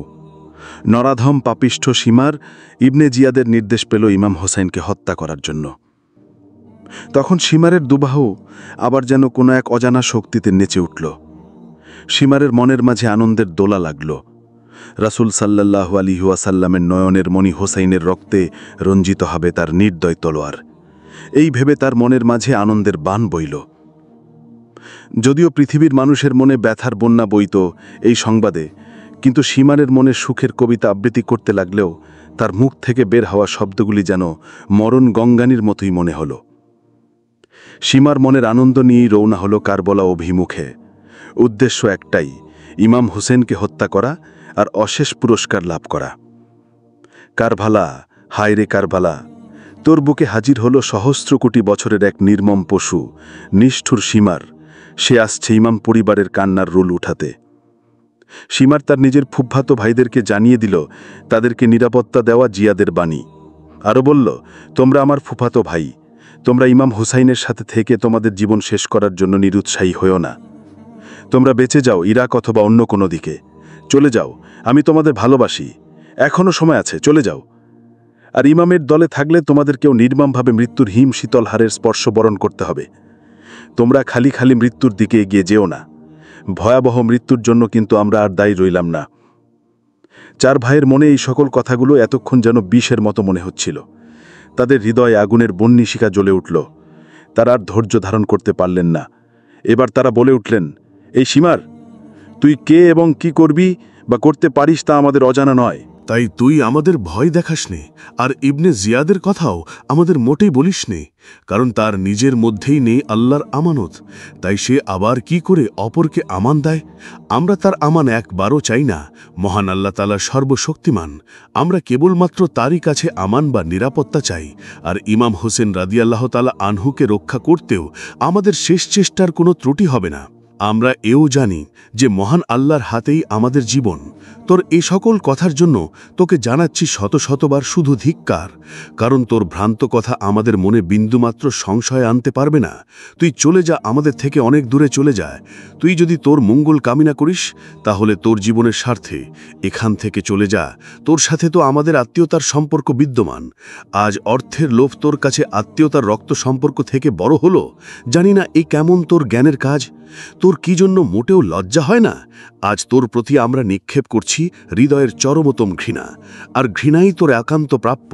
পৃথিবীর মানুষ হয়তো চিরদিনই তোকে ঘৃণার সাথে স্মরণ করবে। এই সকল কথা বলে ভাই দুই ইমাম হোসেন রাদিয়াল্লাহু এর শিবিরে গমন করে ইমাম হোসেন রাদিয়াল্লাহু এর প্রতি তাদের ইচ্ছা জ্ঞাপন করেন। আর সীমার কারবালার মরুমরে লোহাওয়ার মধ্যে রক্তচুষার দুর্বার লোভ নিয়ে দাঁড়িয়ে রইল। এমন অবস্থায় ওমরের নিকট এলো জিয়াদের পত্র। ওমরের হাতে সীমার জিয়াদের চিঠি পৌঁছে দিল ওমর। চিঠিটি পড়ে বুঝে নিল সীমারের কাণ্ড। সীমার যে ইবনে জিয়াদকে যুদ্ধের দিকে ঠেলে দিচ্ছে তা ওমরের বসতে বাকি রইল না। ওমর এও জানত যে ইবনে জিয়াদের আদেশ অমান্য করলে তার নিজের জীবন সাঙ্গ হয়ে যাওয়ার পথ সে নিজেই আবিষ্কার করবে। তাই নিজের কোমলমতি মনের অনিচ্ছায় ওমর একদল যোদ্ধা নিয়ে ইমাম হোসেন রাদিয়াল্লাহু এর তাঁবুর নিকটবর্তী হল। ওমর ইমাম হোসেন রাদিয়াল্লাহু এর তাঁবুর কাছে এসে বললেন, আমাদের মধ্যে যুদ্ধ না হওয়ার যে কথা হয়েছিল তা ইবনে জিয়াদ বাদ দিয়েছে, তাই যুদ্ধ করা ছাড়া আর কোনো উপায় নেই। আর সেই যুদ্ধের জন্যই আজ আমার ব্যথিত আগমন। আর সীমার যেহেতু কারবালায় এসে হাজির, তাই আমি যদি যুদ্ধে পিছপঠা হই তাহলে সীমারই আমার এই দায়িত্বভার গ্রহণ করে আমার অবস্থা শোচনীয় করে দেবে। এই বলে জিয়াদের চিঠি হস্তান্তরিত হল। ক্ষণিকের মধ্যেই দুই দলের লোকজন যুদ্ধের জন্য প্রস্তুত হল। মুখোমুখি দাঁড়ালো দুই দলের সৈন্য। এখনই হয়তো রক্তে রঞ্জিত হবে কারবালার প্রান্তর। লোকায়িত ধমায়িত বিদ্রোহের বিসুবিয়েছে। এখনই বিপ্লবিত হবেন নীরব নিভৃত করবালার মর্ময় দিগন্ত। মৃত্যুর পাগল একদল লোক, যেন মৃত্যুর নেশায় পাগল প্রায়। ভয়ের লেশমাত্র নেই তাদের হৃদয়ে। নীতি আর অর্থের মধ্যে হবে এবার প্রচণ্ডতম লড়াই। আর এই লড়াইয়ে হয়তো নিভে যাবে কত তাজা কচি প্রাণ। ইমাম হোসেন রাদিয়াল্লাহু বিরুদ্ধবাদীদের থেকেই হাবিব নামক এক সেনা এজিদের দলকে লক্ষ্য করে ব্যথাস্বরে বলল, আমরা সবাই ভুলের স্বর্গে বসবাস করছি। আমরা সবাই নিজেদের উপরে জুলুম করছি। ইমাম হোসেন রাদিয়াল্লাহু তাআলার উপর জুলুম নির্যাতন করা আমাদের কারোর জন্যই কোনো কালে সঠিক হবে না। আমরা এর পরিণতিতে অবশ্যই ধ্বংসপ্রাপ্ত হব, কারণ রাসূল সাল্লাল্লাহু আলাইহি ওয়াসাল্লামের নয়নের মণি করিজার ধন ইমাম হোসেন রাদিয়াল্লাহু এর পরিবারের ওপর হামলা কোনো দিনই বিশ্ববিধতা সহ্য করবেন না। তাদের বিরুদ্ধে অস্ত্র ধারণ করা আল্লাহ ও তার রাসূল সাল্লাল্লাহু আলাইহি ওয়াসাল্লামের বিরুদ্ধে অস্ত্র ধারণ করা শামিল। আর এই কথাও আমাদের কারো অজানা নয় যে আমরা ইমামকে ডেকেই এনেছিলাম। সে কিন্তু আমাদের বিরুদ্ধে ইচ্ছাকৃত যুদ্ধে আসেনি। এখন ডেকে এনে যদি আমরা তার বিরুদ্ধে সংগ্রামে লিপ্ত হই তাহলে পরিণাম কতটা যে বেশি ভয়াবহ হবে তা বলার অপেক্ষা রাখে না বলে আমি মনে করি। এই সকল কথা শুনে বিন কায়েস টিপ্পনি কেটে বলল, ওসব বাহাদুরি আর দয়ের কথা রাখো। আমরা জিয়াদের টাকার কেনা সৈন্য, তাই জিয়াদের কথা মান্য করা আমাদের কাজ। আমাদের নেতা শত্রু মনে আমাদের শত্রু। আমরা চাই আমাদের এই শত্রুকে নির্মূল করতে। হাবিবের মনে এবার উঠল ইমানি প্রচণ্ড তুফান। ইমানি দেজে তার হৃদয় হতে লাগলো উদ্বেলিত। তাই তো তার কথাই কাফেরদের মধ্যে ওঠা শত প্রতিবাদের দেয়াল উপেক্ষা করেও সে ইমাম হোসেন রাদিয়াল্লাহু এর কাফেলায় এসে নিজেকে সৌভাগ্যবান ভাবল হাবিব। হাবিবের আগমনে ইমাম কাফেলায় উঠল আনন্দের সংমিশ্রণে তৃপ্তির ধ্বনি। সকলেই বলে উঠলেন, আল্লাহু আকবার। সবার মনে নতুন চেতনা ফিরে এলো। নবীন তৃপ্তির বন্যায় ইমাম কাফেলা হেসে উঠল। ইমাম কাফেলায় হাবিবের আগমন ইমানি চেতনার প্রকাশ্য শক্তি যেন বহুগুণ বৃদ্ধি করে দিল। ইমাম হোসেন রাদিয়াল্লাহু গভীর রাতে ঘুমের মাঝে মহানবী সাল্লাল্লাহু আলাইহি ওয়াসাল্লামকে স্বপ্নে দেখলেন। খোদার হাবিব ইমাম হোসেন রাদিয়াল্লাহু এর নিজের নানা হোসেনকে ডেকে ডেকে বলছেন, চির শান্তির বাণী বলছেন, তোমরা ধৈর্য ধারণ করো, তোমাদের ও আমার মহামিলনের শুভক্ষণ এগিয়ে এসেছে। আর বেশি দেরি নেই। ইমাম হোসেন রাদিয়াল্লাহু তাআলাহু স্বপ্নের মাঝে চিৎকার করে উঠলেন। তিনি যেন হঠাৎ করে কি ভাবতে লাগলেন। বিস্ময়ে অভিভূত হলেন। জয়নব এসে হোসেন গায়ে হাত বোলালেন, তার যাবতীয় সংবাদ জিজ্ঞেস করলেন। অনেক পরে ইমাম হোসেন রাদিয়াল্লাহু তাআলাহু চোখ মেললেন, তাকালেন বোনের দিকে, বললেন, প্রিয় বোন, আমাদের জন্য সুসংবাদ। হয়তো অচিরেই আমরা শাহাদাতের এক বিরাট তৃপ্তি সাগর পাড়ি দিয়ে পৌঁছে যাব আমাদের নানাজান মহানবী হযরত মুহাম্মদ সাল্লাল্লাহু আলাইহি ওয়াসাল্লামের দরবারে। পৃথিবীর যাবতীয় পাপরাশির মহাগ্লানি কাটিয়ে মহান পবিত্রতার আনন্দময় মধুর পরিবেশে আমরা পৌঁছব। আজ রাতে নানাজান আমাকে তাই বলে গেছেন।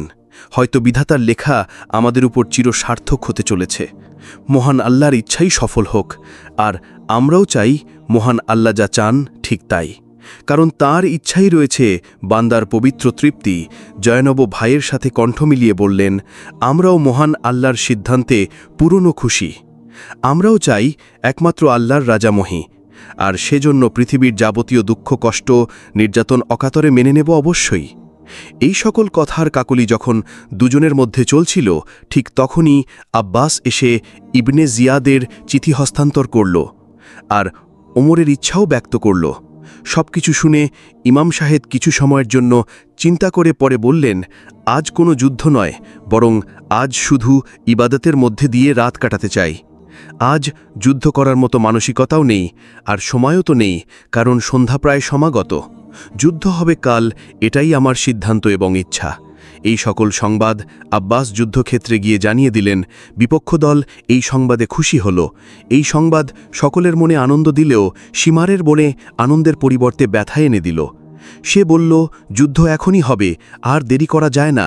সীমারের শক্তি প্রয়োগমূলক কথা শুনে আব্বাস বিন আলীর রক্তেও ইমানের তরঙ্গ ঢেউ খেলতে লাগল।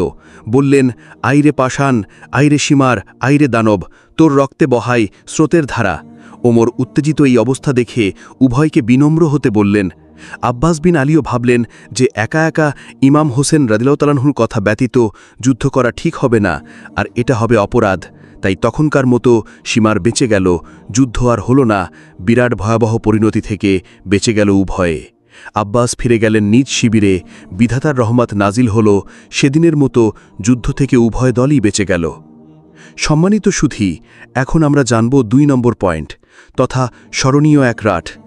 ব্যথার কারবালার নিস্তব্ধ প্রান্তর, নিথর দিগন্তর মরুময় ভূমি, চারদিকে এতটুকু শব্দ নেই।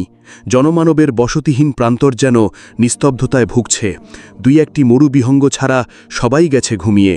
চাঁদ মামাও ঘুমিয়ে যাওয়ার জন্য আয়োজনের বাসর সাজাতে ব্যস্ত। ইমাম পরিবার ঘুমের গভীরে ডুবো ডুবো। ইমাম হোসেনের ঘুম ভেঙে গেল। সাথীদের জাগালেন, বললেন, আমরা সর্ব অবস্থায় আল্লাহর শুকরিয়া আদায় করছি। পবিত্র কুরআন দান করে আমাদের কি করেছেন সম্মানিত, তাই আমাদের উচিত মহান আল্লাহর শুকরিয়া আদায় করা। আমার মনে হচ্ছে এরা পৃথিবীর মধ্যে উন্নত চরিত্রের অধিকারী। আমার মনে হচ্ছে আল্লাহ তাআলা আমাদের শুভলগ্ন এনে দিয়েছেন, তাই যারা এই রাতে আমার সাথে লড়াই করতে আগ্রহী নয়, তাদেরকে আমার থেকে দূরে যাওয়ার জন্য অনুরোধ করছি। আমার ব্যবস্থা মহান আল্লাহ তাআলাই করবেন। ইমাম হোসেন রাদিয়াল্লাহু তাআলাহুর এই কথা সকলের মাঝে এক উদ্দীপনার সঞ্চার করল।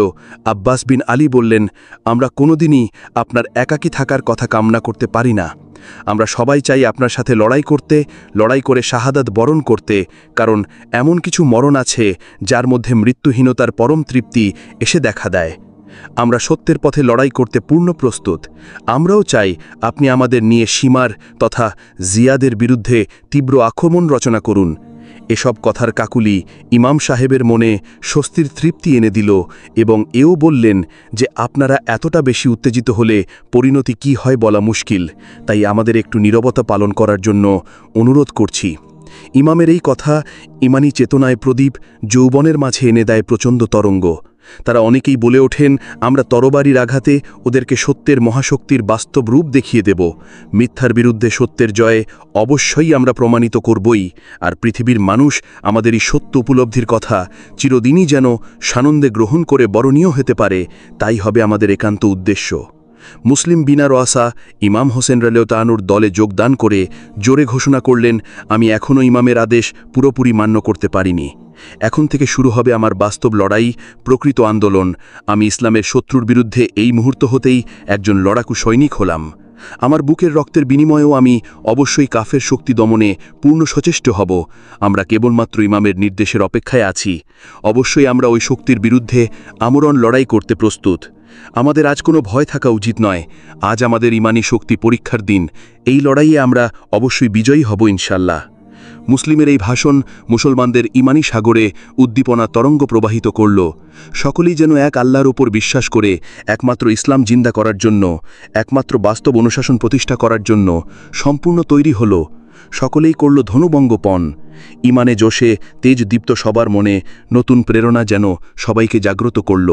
যেন বহুকালের পুঞ্জীভূত আগ্নেয়গিরি এখনই উদ্গীর্ণ করবে অশেষ ইমানি শক্তির পণ্য লাভা, আর সে প্রজ্বলিত লাভায় জ্বলে পড়ে ছারখার হয়ে যাবে কাফেরের নির্দয় নির্মম কলিজা। ইমাম হোসেনকে লক্ষ্য করে সবাই বলতে লাগল, আমরা আপনার চিরসাথী। আমরা আল্লাহ শপথ করে বলছি, আপনার মহাবিপদের সময় আমরা অবশ্যই আপনার সাথে আছি এবং থাকব। আমরা ক্ষণিকের তরেও আপনাকে ভুলে যাব না, আপনার থেকে দূরে সরব না। আমরা জানি জীবন থাকলে তার মরণ একদিন হবেই। আমরা চাই আমাদের মৃত্যুটা হোক শহীদি মৃত্যু। আমাদের মৃত্যুটা থেকে বিধাতার প্রেম সাগরে হাবুডুবু খাওয়া পবিত্র তৃপ্তির মাঝে আমরা যেন বিদায় নীতি নিতেই বিধাতার মধুরতম দ্বিধার লাভে ধন্য হতে পারি। আর তাই তো আজ এই জীবনের প্রতি ইমানি চেতনায় উদ্দীপ্ত ঘৃণার তীর নিক্ষেপ করতে বিন্দুমাত্র কুণ্ঠাবোধ করছি না। শত্রুর হাতে হেসে হেসে জীবন বেরালোর পবিত্র বাসনা বহ্নি আজ আমাদের সবার বুকের মাঝে দিকে দিকে করে জ্বলছে।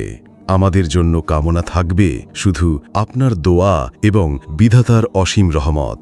আমরা যেন সেই রহমতের সোনার তরিতে পাল তুলে এগিয়ে যেতে পারি। বিধাতার ভালোবাসার হীরকখচিত অশেষ তৃপ্তির সুধা বিজলিত পবিত্র ঘাটে ইমানি শক্তিতে বলিয়ান মুসলমানদের এ সকল কথা যখন হরদম চলছিল, তখন মুসলিম নির্ভীক সৈনিক আবু তাজানা হক ছেড়ে বললেন, আমার সশ্রদ্ধ সালাম গ্রহণ করুন হজরত। আমি নিজেও যেমন জানি যে আমি একজন যোদ্ধা, অপরেও তেমনি বেশি করে জানে যে আমিও এক বিরাট সুনিপন যোদ্ধা। আমার শিরায় উপশিরায় আজ যুদ্ধের জোয়ার বয়ে যাচ্ছে। ভয়ের কালো মেঘ আমার ইমানি আকাশ থেকে কেটে গেছে অনেক আগেই। ভয় শঙ্কা বলে অভিহিত শব্দ দুটো আমার জীবন থেকে আজ মুছে গেছে, যেমন করে মুছে যায় পৃথিবীর অনেক কিছু। আমি আজ অগ্নি মন্ত্র পাঠ করে বলছি, আমার জীবনের শেষ সুনিত বিন্দু দিয়ে হলেও ইসলামের শত্রুকে দমন করব ইনশাআল্লাহ। আমার রক্তের স্রোতে কাফেরের পা ফসকে গিয়েও যদি আহলে বাইতের একটি কচি প্রাণ রক্ষা পায়, তাহলে আমি ভাবব আমার জীবন চিরসার্থক। আমার জীবনটা তখনই হয়তো মেঘের বুক ছিঁড়ে ফুটে ওঠা একফালি চাঁদের পবিত্র হাসি হয়ে হাসবে। ইমাম হুসাইনের কানে এতক্ষণ যাবৎ সবার কথাই প্রবেশ করছিল। বাস্তবে মনে হচ্ছিল ইমাম হুসাইন কায়াম মুবারক ওখানে থাকলেও তার অন্তরাত্মা যেন তার সাথে কোথাও কোনো এক গভীর প্রেমে নিমগ্ন, কোনো এক অদৃষ্ট জগতের জন্য তার হচ্ছিল মধুরতম বিচরণ। আর তার শিবিরেও ছিল বিভিন্ন অসুস্থতা। জাইনুল আবেদিন ছিলেন অসুস্থ। বিবি জয়নব মানসিক দিক থেকে একান্ত দুশ্চিন্তাগ্রস্ত হওয়ায় তার শারীরিকও বেশি ভালো যাচ্ছিল না। চারদিকে যেন কি একটি বিরাট প্রতিকূলতা জড়িয়ে ধরেছিল তাদের তাঁবুকে। বিবি জয়নবের দুচোখে স্রোতের তুফান, তার চোখ ফেটে বয়ে আসত ঝর্ণা স্রোত। এ সকল প্রতিকূলতাও বীর সৈনিকদের মনে বিন্দুমাত্র নিরসার কালো মেঘ সঞ্চারিত করতে পারল না। যোদ্ধাদের মনের পটদ্বয়ে তখন শুধু শাহাদতের নীল স্বপ্ন। সবুজ পৃথিবীর মায়া তাদের মনকে বিন্দুমাত্র আকর্ষণ করতে পারল না। প্রখ্যাত ব্যক্তিত্ব হজরত আবু যার গিফারির একজন গোলাম তরবারি শান দিচ্ছিল, তখন ইমাম হুসাইন আনন্দে আপ্লুত হয়ে কবিতার ছন্দ প্রকাশ করছিলেন এই বলে, হে মোর বন্ধু সময় সিন্ধু, তুমি কত প্রিয় মোর, তোমারই জন্য শত আফসোস, ঝরে কত আখিলোর, সকাল সন্ধ্যায় তোমারই বুকে মোরে কত প্রিয়জন, কত শতবীর কত সে দিলের দান করে দেহ মন। ইমাম হুসাইনের এই কবিতা কাফেলার মধ্যে এক নতুন আবেগের স্রোত বয়ে আনল। কান্নায় মুখ্যমান হল বালক জাইনুল আবেদিন। বিবি জাইনাব মনের কাবায় অস্বস্তির চিত্র দেখতে পেলেন। তার মনোবিনার জন্য কি এক বিরাট বেদনায় অরূপ ছবি বারবার দোলা দিয়ে তার মনকে বিষাদ ঘন করে তুলল। পৃথিবীর কোথাও যেন তিনি এতটুকু তৃপ্তি খুঁজে পেলেন না। সবই যেন হয়ে গেল আধার। অতৃপ্তির মহাসাইক্লোন প্রবল বেগে বয়ে যেতে লাগল তার ছোট্ট হৃদয়ের নির্মেঘ সুনীল আকাশে। তিনি বারবার ইমাম হুসাইনের কাছে আত্মবিলাপ করতে লাগলেন, হায় হায়, কি হবে আল্লাহ আমাদের ভাগ্যে? শেষ পরিণতি কি রেখেছেন? ইমাম হুসাইনের মনও যেন বিষাদে ভরে গেল। তবুও তিনি দিদি জয়নাবকে নানাভাবে সান্ত্বনা দিতে লাগলেন। দিদি জয়নাবকে বললেন, হে আমার প্রিয় বোন জয়নাব, পৃথিবী মাত্র দুদিনের তরে, এখানে তার মধ্যেও বিধাতার পরীক্ষা সবার জন্যই সর্বদাই হতে থাকে। আমরা আল্লাহর বান্দা, আল্লাহই আমাদের একমাত্র আশ্রয়দাতা, তার উপরেই আমাদের সবার ভরসা, তার উপরে আমাদের সবার ভরসা করা একান্ত কর্তব্য। বিধাতার করুণা সিন্ধু যার জন্য বর্ষিত হয়, জীবন তার আর কিছুই চাওয়া পাওয়ার থাকে না।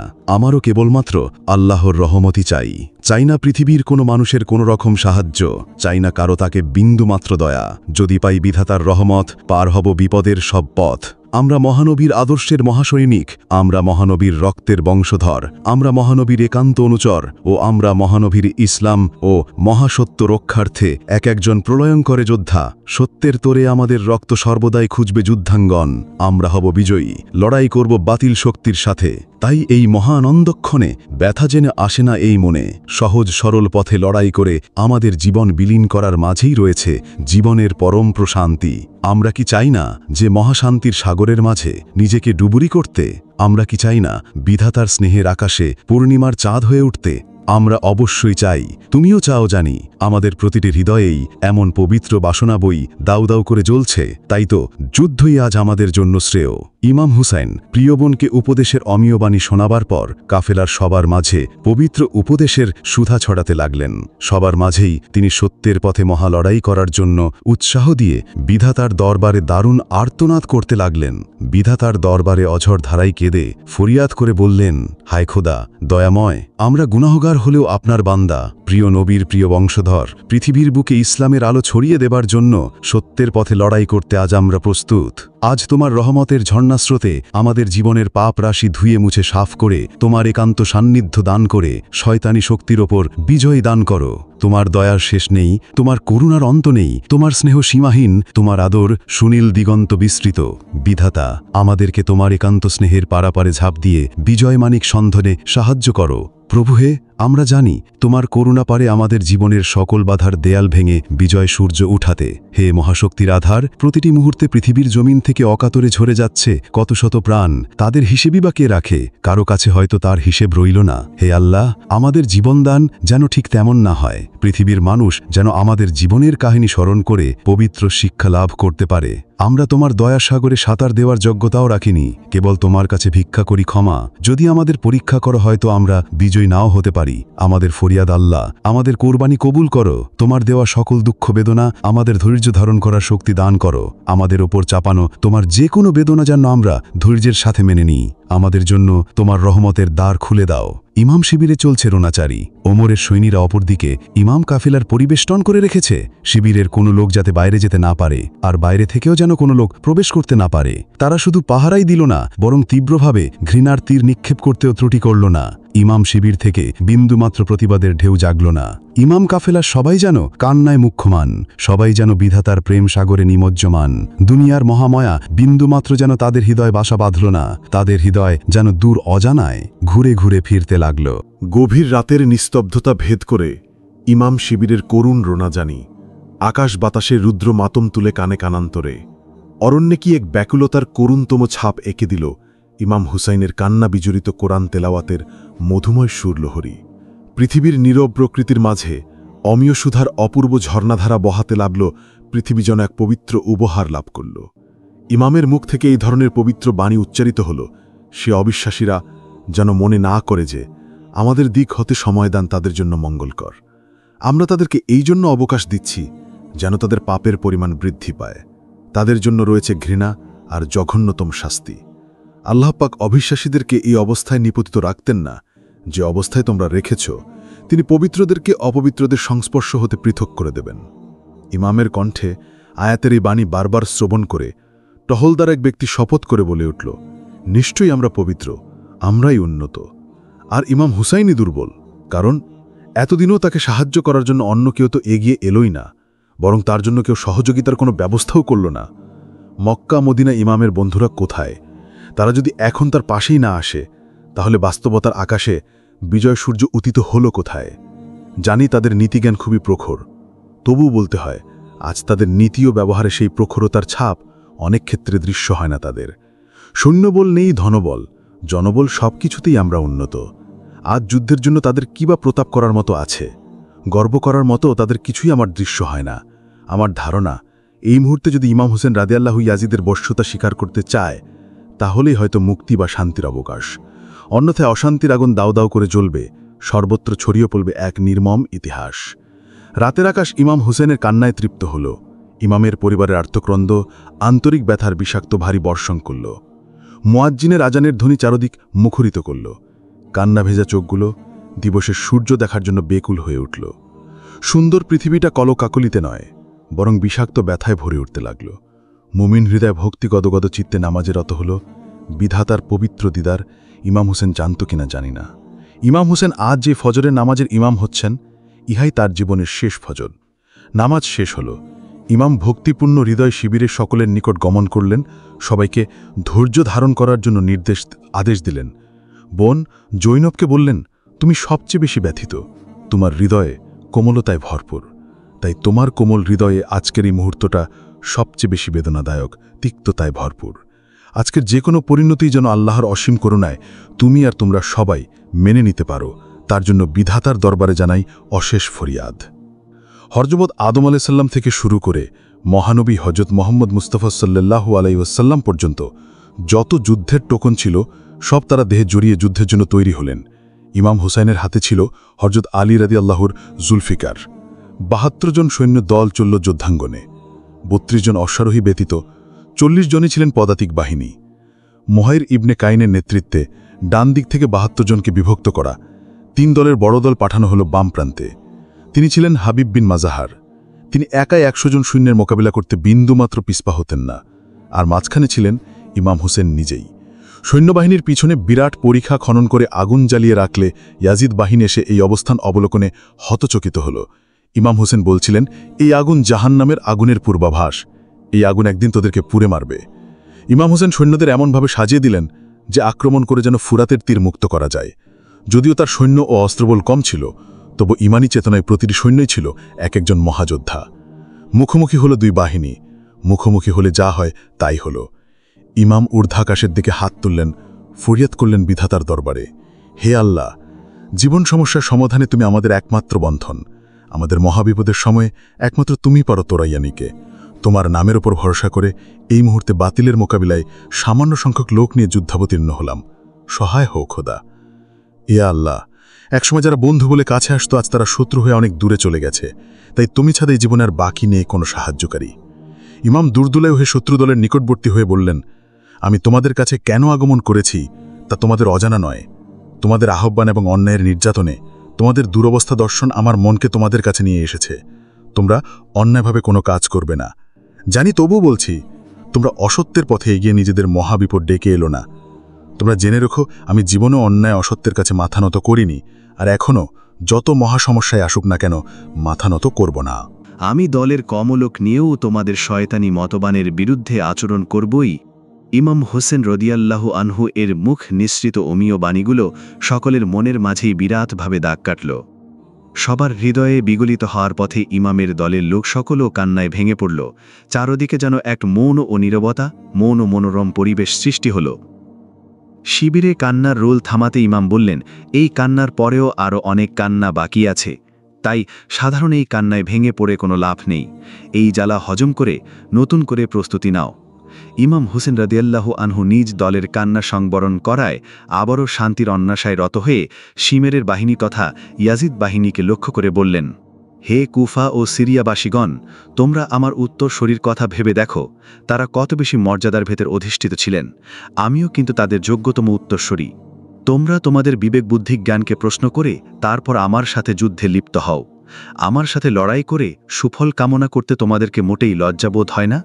হে ইয়াজিদ বাহিনী, তোমরা এই কথাও কিন্তু পুরনো অবগত যে মহানবী আমার নানা, মহাবীর আলী আমার পিতা। রাসূল সাল্লাল্লাহু আলাইহি ওয়াসাল্লাম তো নিজেই বলেছিলেন যে বেহেশতে সর্বপ্রথম যুব সর্দার হব আমি আর আমার ভাই ইমাম হাসান রাদিয়াল্লাহু আনহু। এই সকল বিষয় তোমাদের জানা। তোমরা এসব কিছু যেমন জানো, তেমনি বাস্তবে অনেকবার দেখেছ যে আমরা সত্যের উপর প্রতিষ্ঠিত আছি। আমাদের পবিত্র ইতিহাস তোমাদের কারোরই অজানা নয়। এই সকল কথার পরেও বলছি, তোমাদের যদি আরও বেশি জানতে ইচ্ছা হয় আমাদের নিয়ে, তাহলে প্রখ্যাত সাহাবী আবু সাঈদ খুদরি রাদিয়াল্লাহু আনহু এর কাছে জানতে পারো। আমি তবু বলছি, আমি মহামানবী হযরত মা ফাতেমার সাথে ভেস্তে প্রবেশ করব। তাই আমার বিরুদ্ধে লড়াই করে যা পাবে তার চেয়ে অনেক বেশি তোমরা হারাবে, এতে কোনো সন্দেহ নেই। আর আমাকে হারালে তোমরা কি কোনোভাবেই আমার ক্ষতিপূরণ করতে পারবে? যদি নাই পারো, তাহলে কেন আমার বিরুদ্ধে এই লড়াই? কেন এমন বিবাদ বিসংবাদ? আমি তো কোনো বিন্দুমাত্র স্বার্থের ক্ষতি করিনি। তাহলে আজকে এমন ভুল বোঝার উপর ভিত্তি করে ভয়াবহ এক পরিণতির দিকে অগ্রসর হচ্ছ? ইমামের এই সকল কথা প্রতিপক্ষের কানে ভালোবাসার বাণীর ঝংকার তুলল। তাদের সমরি দিলেও ভালোবাসার সেতার বেজে উঠল, যেন পাথরের বুক চিরে ঝর্ণা বের হওয়ার সত্যতা প্রমাণিত করল। আগুনের মাঝে যেন শীতল বাড়ি বর্ষিত হল। কেউ কোনো প্রতিবাদ তো করলই না, বরং পাথরের দিলে যেন রহমতের ঝর্ণা আঁকাবাঁকা পথ বেয়ে চলতে লাগল। সবার বাকশক্তির জন্য রোধিত হল। কাষ্ঠমূর্তির মতো সবাই নিশ্চল নিশ্চুপ রইল।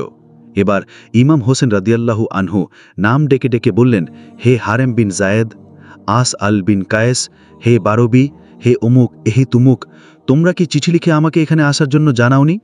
তাহলে আজকে কেন আমার দলে না থেকে তোমরা ইয়াজিদের দলে চলে গেলে? তোমরাই তো বলেছিলে আমরা এই খোলাফতের সংশোধন চাই, আমরা চাই সহজে সরল সুন্দর শাসন। নীরবতার মধ্যে কেটে গেল কিছুক্ষণ। নির্বাক মুখে আবার কথার কাকলি ফিরিয়ে এলো। জবাবে বেশ কয়েকজন বলল, না না, আমরা তো কখনই আমার কথা বলিনি, এমনকি আমরা এ সকল ব্যাপারে কিছুই জানি না। আপনার কথাগুলো কেবলমাত্র এখনই শুনলাম। ইমাম হোসেন রাদিয়াল্লাহু আনহু এই সকল ভ্রান্ত কথা জবাবে তার হাত থেকে বের করে সকল লোকের লেখা চিঠিগুলো দেখালেন।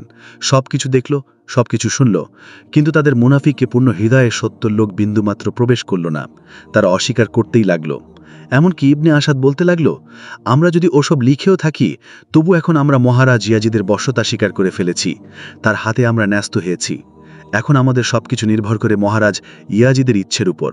তাই আপনাকেও আহ্বান জানাচ্ছি, আপনিও তাড়াতাড়ি করে ইয়াজিদের আনুগত্য প্রকাশ করুন। এতে আপনার জীবনও বেঁচে যাবে, আর ভয়াবহ পরিণতি থেকে সকলেই রক্ষা পাবে। ইমাম হুসেন ঈমানি তেজে বলিয়ান হয়ে বললেন, চুপ করো মোনাফেক, তোমাদের ঈমানি তেজ বলতে কিছুই নেই। তোমরা তো সবসময় এমন মুনাফিকি করে আসছো। আমি কামনা করি মহান আল্লাহ তাআলা তোমাদের ছোট্ট ঈমানগুলিতে রক্ষা করুন। মুনাফিকের নিকটতম দরজা হতে তোমরা নিজেও বাঁচো আর সমাজকেও বাঁচাও। আর হে আসাদ, তোমাকে মনোযোগ দিয়ে শুনতে বলছি।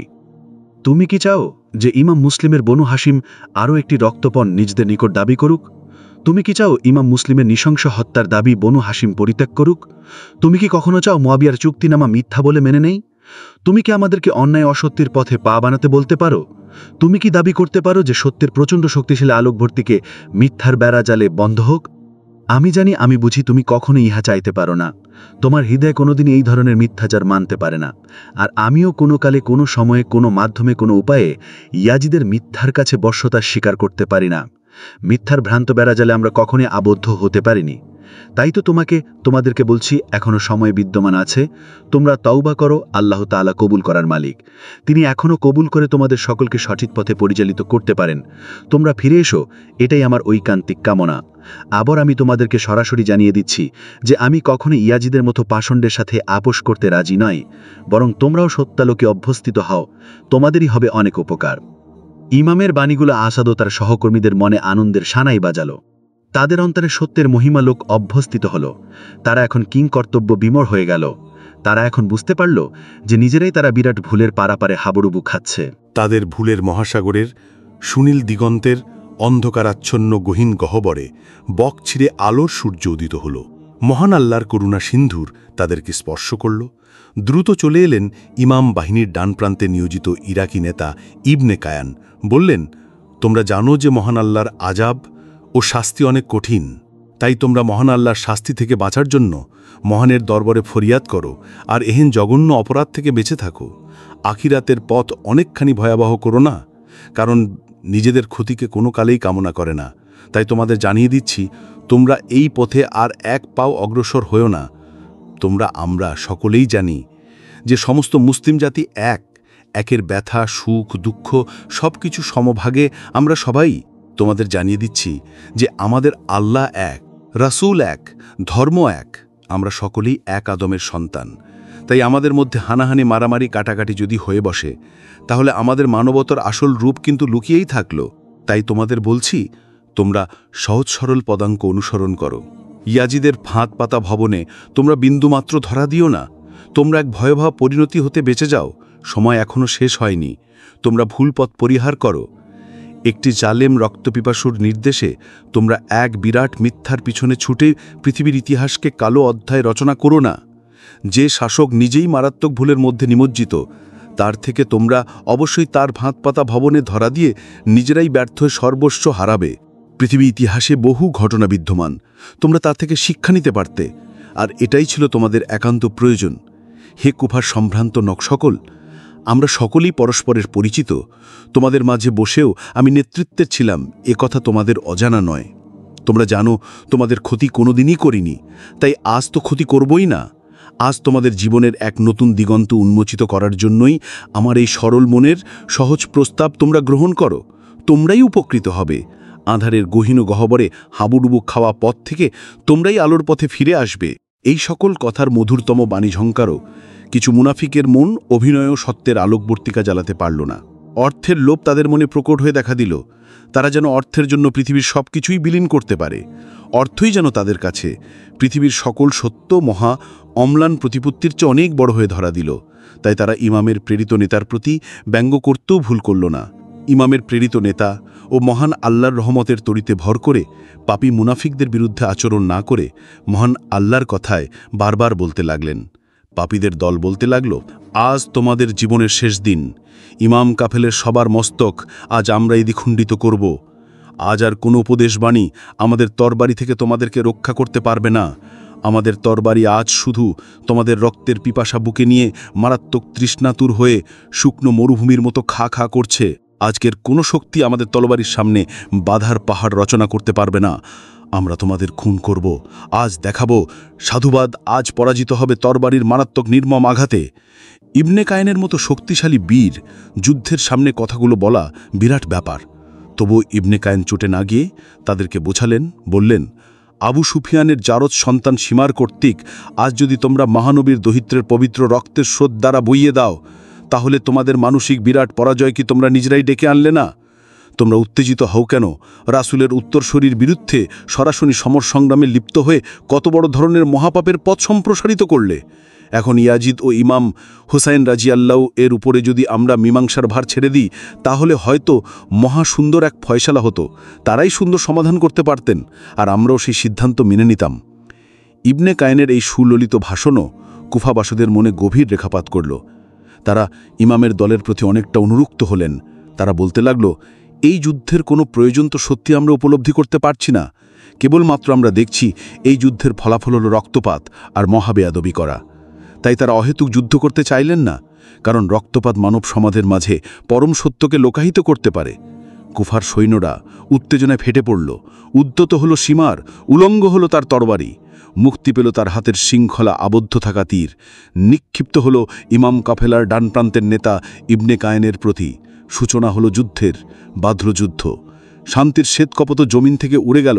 অশান্তি আর বিশৃঙ্খলার শকুন এসে এই ময়দানে হাজির হল। পৃথিবীর ইতিহাসকে কালো করেছে যে ঘটনা, তারই হল অবতারণা। সীমার অস্ত্র পরিচালনায় যদিও পাকা ছিল না, তবুও নিজের শেষ চেষ্টার বিন্দুমাত্র ত্রুটি করল না।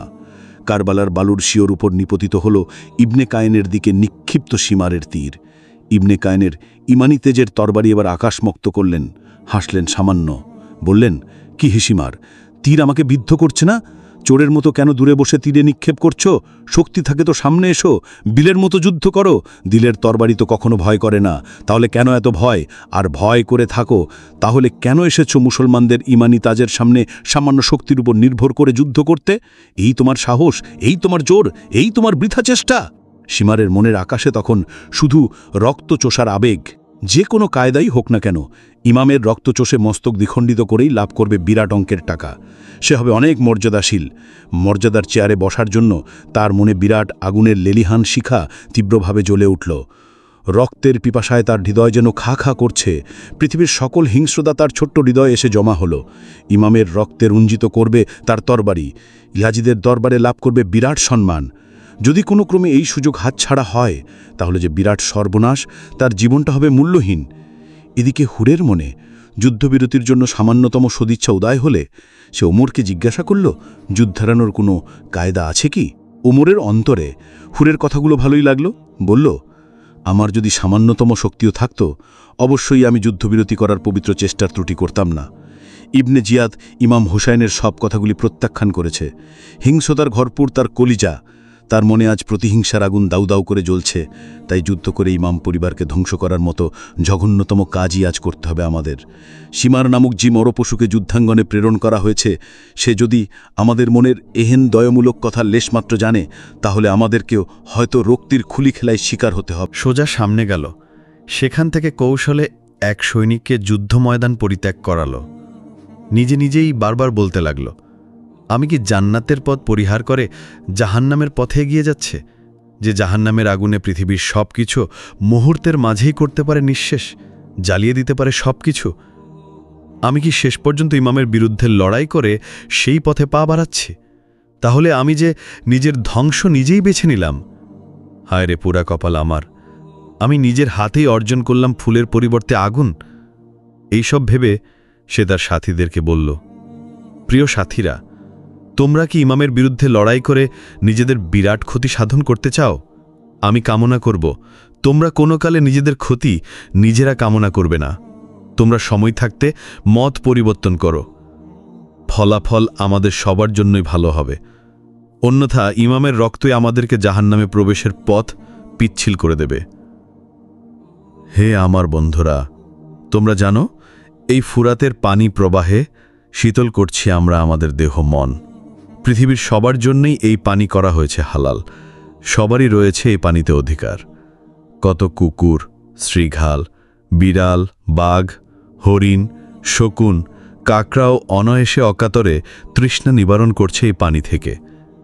এই পানি দিয়ে শান্ত হচ্ছে সকল তৃষ্ণার্তের বুক। অথচ এই পানিতে আজ নেই মহানবী হজরত মোহাম্মদ মুস্তফা সাল্লাল্লাহু আলাইহি ওয়াসাল্লামের প্রিয়তম দহিত হজরত ইমাম হোসেন রাদিয়াল্লাহু তাআলা আনহুর সামান্যতম অধিকার। হায়রে নিরমম মানব, হায়রে জালিম, হায়রে ইতিহাসের নির্দয় ঘটনা! আমি এর তীব্র প্রতিবাদ করি। এই যুদ্ধে আমাকে আর সে যোদ্ধা হিসাবে পেল না, এমন নিষ্ঠুরতা আমার মন কোনোদিনই মানতে পারে না। এই বলে বীরদর্পে হাঁকালো তার ঘোড়া, হাঁকালো ইমামের দিকেই।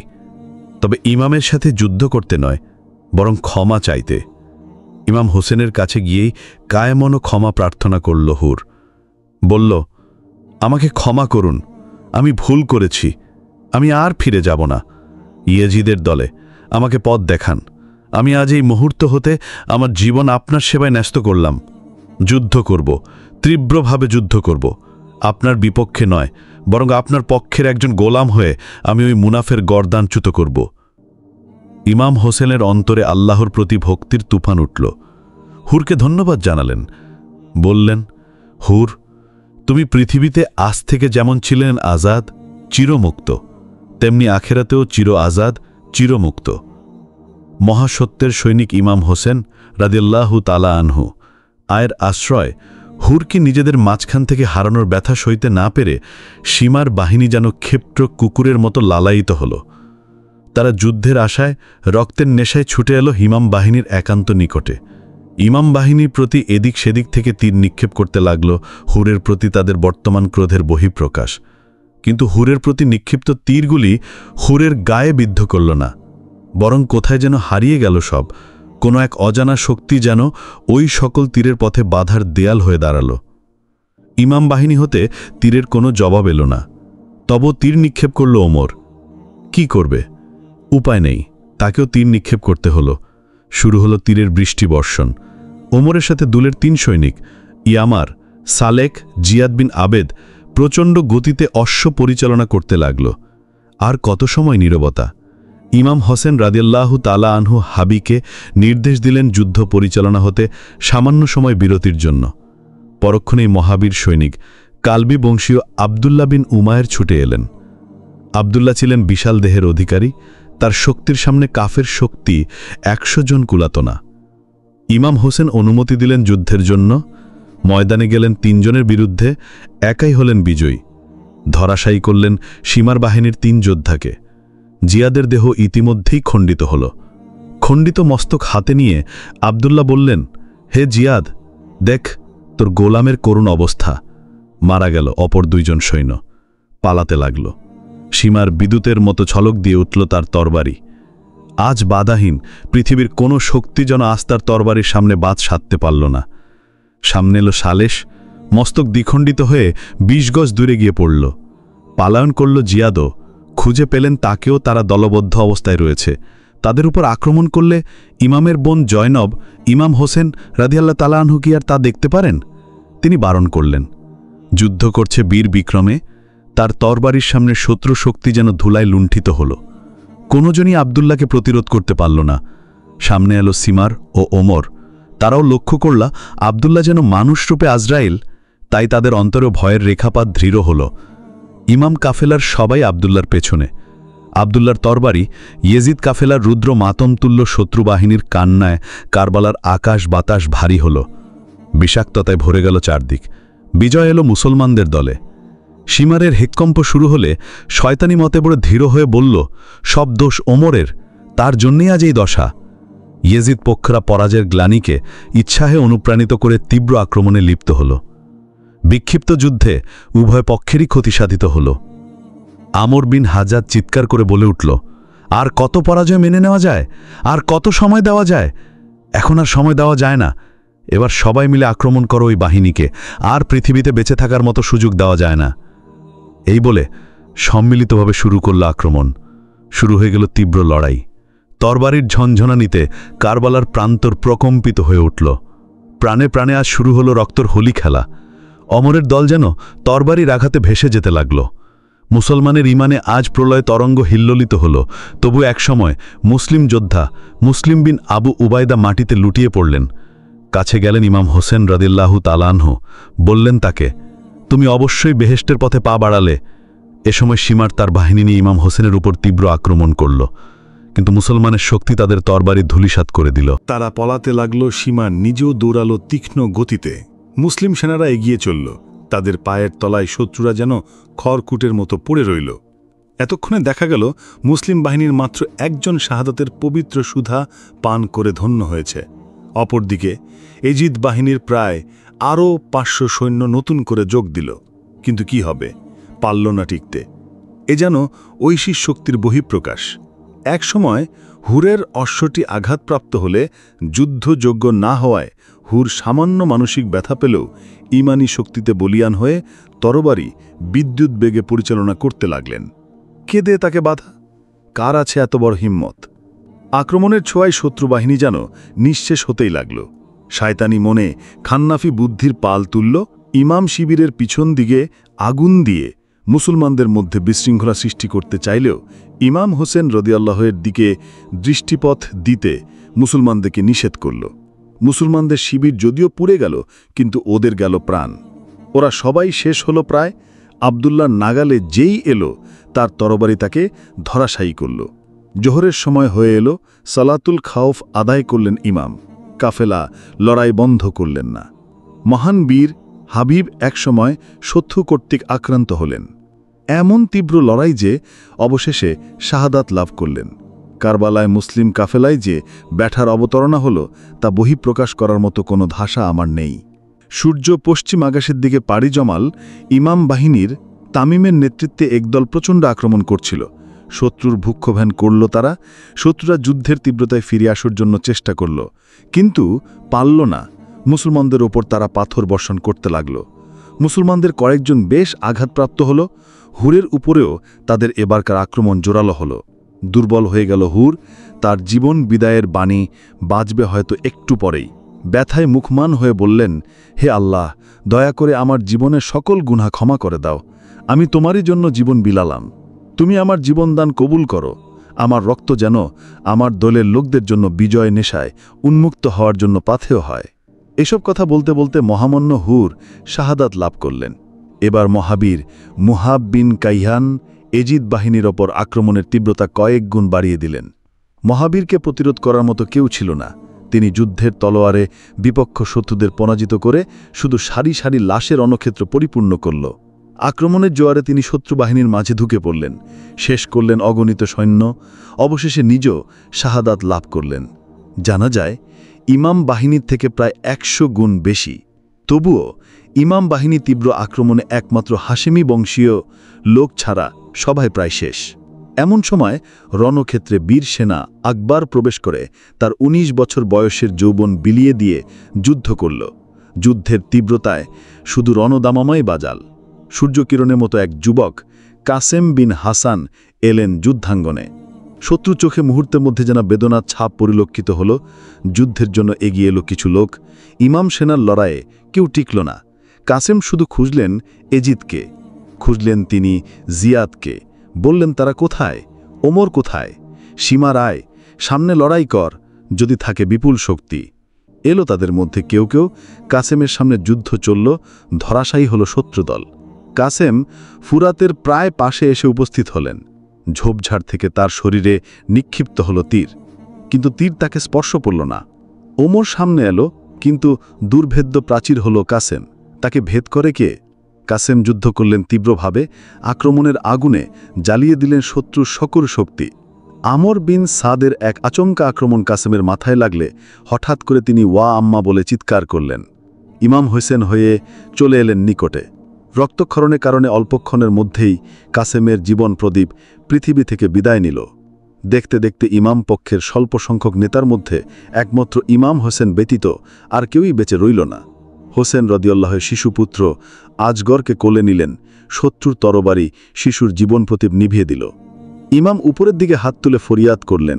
প্রিয় পুত্রের খণ্ডিত দেহ শহীদানের সাথে একত্রিত করলেন। সকল বেদনার মাঝেও আল্লাহর সাহায্য কামনা করলেন। রণক্ষেত্রের দিকে হাঁকালেন। পুনরায় তার দলদল। নিষ্ঠুর পৃথিবী নির্বাক চেয়ে রইল ইমামের দিকে। কালের সাক্ষী সূর্যটাও যেন সেদিন ব্যথার বাড়ি বর্ষণ করল। ইমাম যুদ্ধক্ষেত্রে প্রবেশ করলেই শত্রুবাহিনী তাকে আক্রমণ করল তীব্রভাবে। জীবনের শত্রুকে এবার হাতের মুঠোয় পেয়ে আর কি বিলম্ব করা যায়? তারাও আর বিলম্ব করল না। শত্রুদের পশুসুলভ আচরণ ক্রমেই তীব্রতায় পরিণত হল। ইমাম হোসেনের বীরত্ব হাঁকালেন জীবনের সর্বশেষ শক্তি দিয়ে।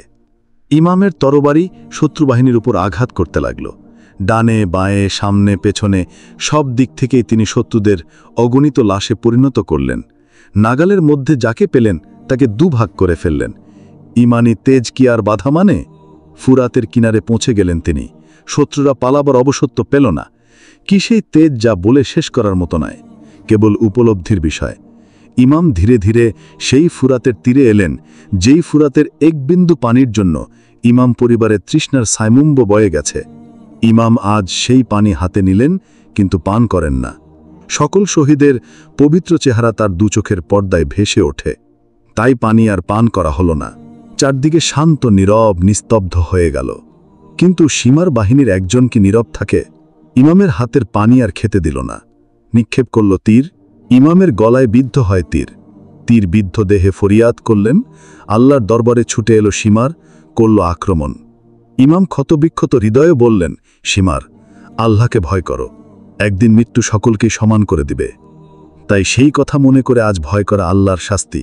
আল্লাহর শাস্তিকে আর ভয় পাওয়ায় সীমারকে সীমার বাহিনী নিয়ে ইমামের উপর ঝাঁপিয়ে পড়ল রক্তলোভী কুত্তার মতো। আদেশ করল তার দলের লোকদেরকে ইমামের মস্তক দ্বিখণ্ডিত করতে। কিন্তু এই সাহস ছিল না কারো তরবারি ইমামের মস্তকের কাছে গেল না। সীমার তীব্রভাবে গালাগালি করল তার দলের লোকদেরকে। অবশেষে নিজেই ইমামের বক্ষে চড়ে বসল। সীমারের তরবারির নির্মম আঘাত ইমামের মস্তক দ্বিখণ্ডিত করল। বেহেস্তের পথে পাড়ি জমালেন ইমাম হোসেন রাদিয়াল্লাহু। সবুজ পৃথিবীর সোনালী দিগন্ত ব্যথার কান্নায় ভেঙে পড়ল। বিরহ ভবনে রইল সর্বত্র। ইমাম পরিবারে আজ আর কেউ বেঁচে নেই। কেবলমাত্র শিশুপুত্র জয়নুল আবেদিন ছাড়া পৃথিবীর মানচিত্রে ইমাম পরিবারের ইতিরেখা টেনে দিল নির্মম নিষ্ঠুর এজিদের লেলিয়ে দেওয়া সৈন্যরা। অন্যান্যদের যারাও বেঁচে ছিলেন তারাও ছিলেন স্বামীহারা, পুত্রহারা, কন্যাহারা, মাতাহারা। সবারই হৃদয় ছিল বেদনাবিধুর। ব্যথায় কান্নায় সবাই ছিলেন মুকমান ইমাম কাফেলায় নিহত দেহগুলির উপর নির্মম সীমার এবার তাদের অশ্ব পরিচালনা করতে লাগল। ইমামের ছিন্ন মুন্ড ধোলার সাথে গড়াগড়ি দিল, সবার মস্তক দেহ কারবালার মর্ময় কঙ্করের সাথে মিশে গেল। সীমার বাহিনী ইমাম কাফেলার বেঁচে যাওয়া দু একজন নারীদের উপর নির্মম নিষ্ঠুরতা প্রদর্শন করল। যদিও তাদের দলে ওমর এই কাজে বাধা দিয়েছিল, তবুও সেই বাধায় তেমন কোনো জোর দিল না। অবশেষে ওমর তীব্রভাবে তাদের ওপর রাগান্বিত হল। সৈন্যরা কুফার দিকে চলে যেতে বাধ্য হল। ৭২ জন শহীদের দেহ ইবনে জিয়াদের দরবারে নেওয়া হলো। জিয়াদ উল্লাসে ফেটে পড়ল। কুফাবাসীদের দাওয়াত করে এনে এইগুলো দেখালে কুফায় এক নবনবীন আনন্দ উল্লাস করার জন্য বিরাট ব্যবস্থা করা হলো। ইমাম হুসাইনের পবিত্র শির মুবারক তস্তরিতে সুরক্ষিত ছিল। ইবনে জিয়াদ তার মনের ঝাল মিটানোর জন্য নিজের হাতের ছুরি দিয়ে ওই পবিত্র মস্তকের ওপরে একের পর এক নির্মম আঘাত করতে লাগল। আঘাতে আঘাতে রক্তাক্ত শির চরমভাবে আঘাতপ্রাপ্ত হল। জনমণ্ডলী চুপ করে দেখলেও রাসূল সাল্লাল্লাহু আলাইহি ওয়াসাল্লামের এক সাহাবী হযরত যায়েদ চিৎকার দিয়ে বলে উঠলেন, এই পবিত্র মুখ রাসূলে পাক সাল্লাল্লাহু আলাইহি ওয়াসাল্লাম বহুবার চুম্বন করেছেন। এর উপর আঘাত করে তুমি নিজের জীবনের আর ভয়াবহ ক্ষতি ডেকে এলো না। তুমি থেমে যাও, তুমিও কিন্তু ধ্বংস হবে।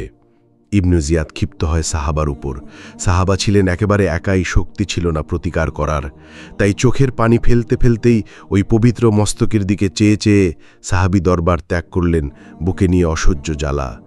ইবনে জিয়াদ ইমাম পরিবারের বেঁচে যাওয়া জাইনাব বিনতে ফাতেমার বিরুদ্ধে মুখোমুখি তীব্র হুঁশিয়ারি উচ্চারণ করে নানা রকম ভয় দেখাতে লাগল।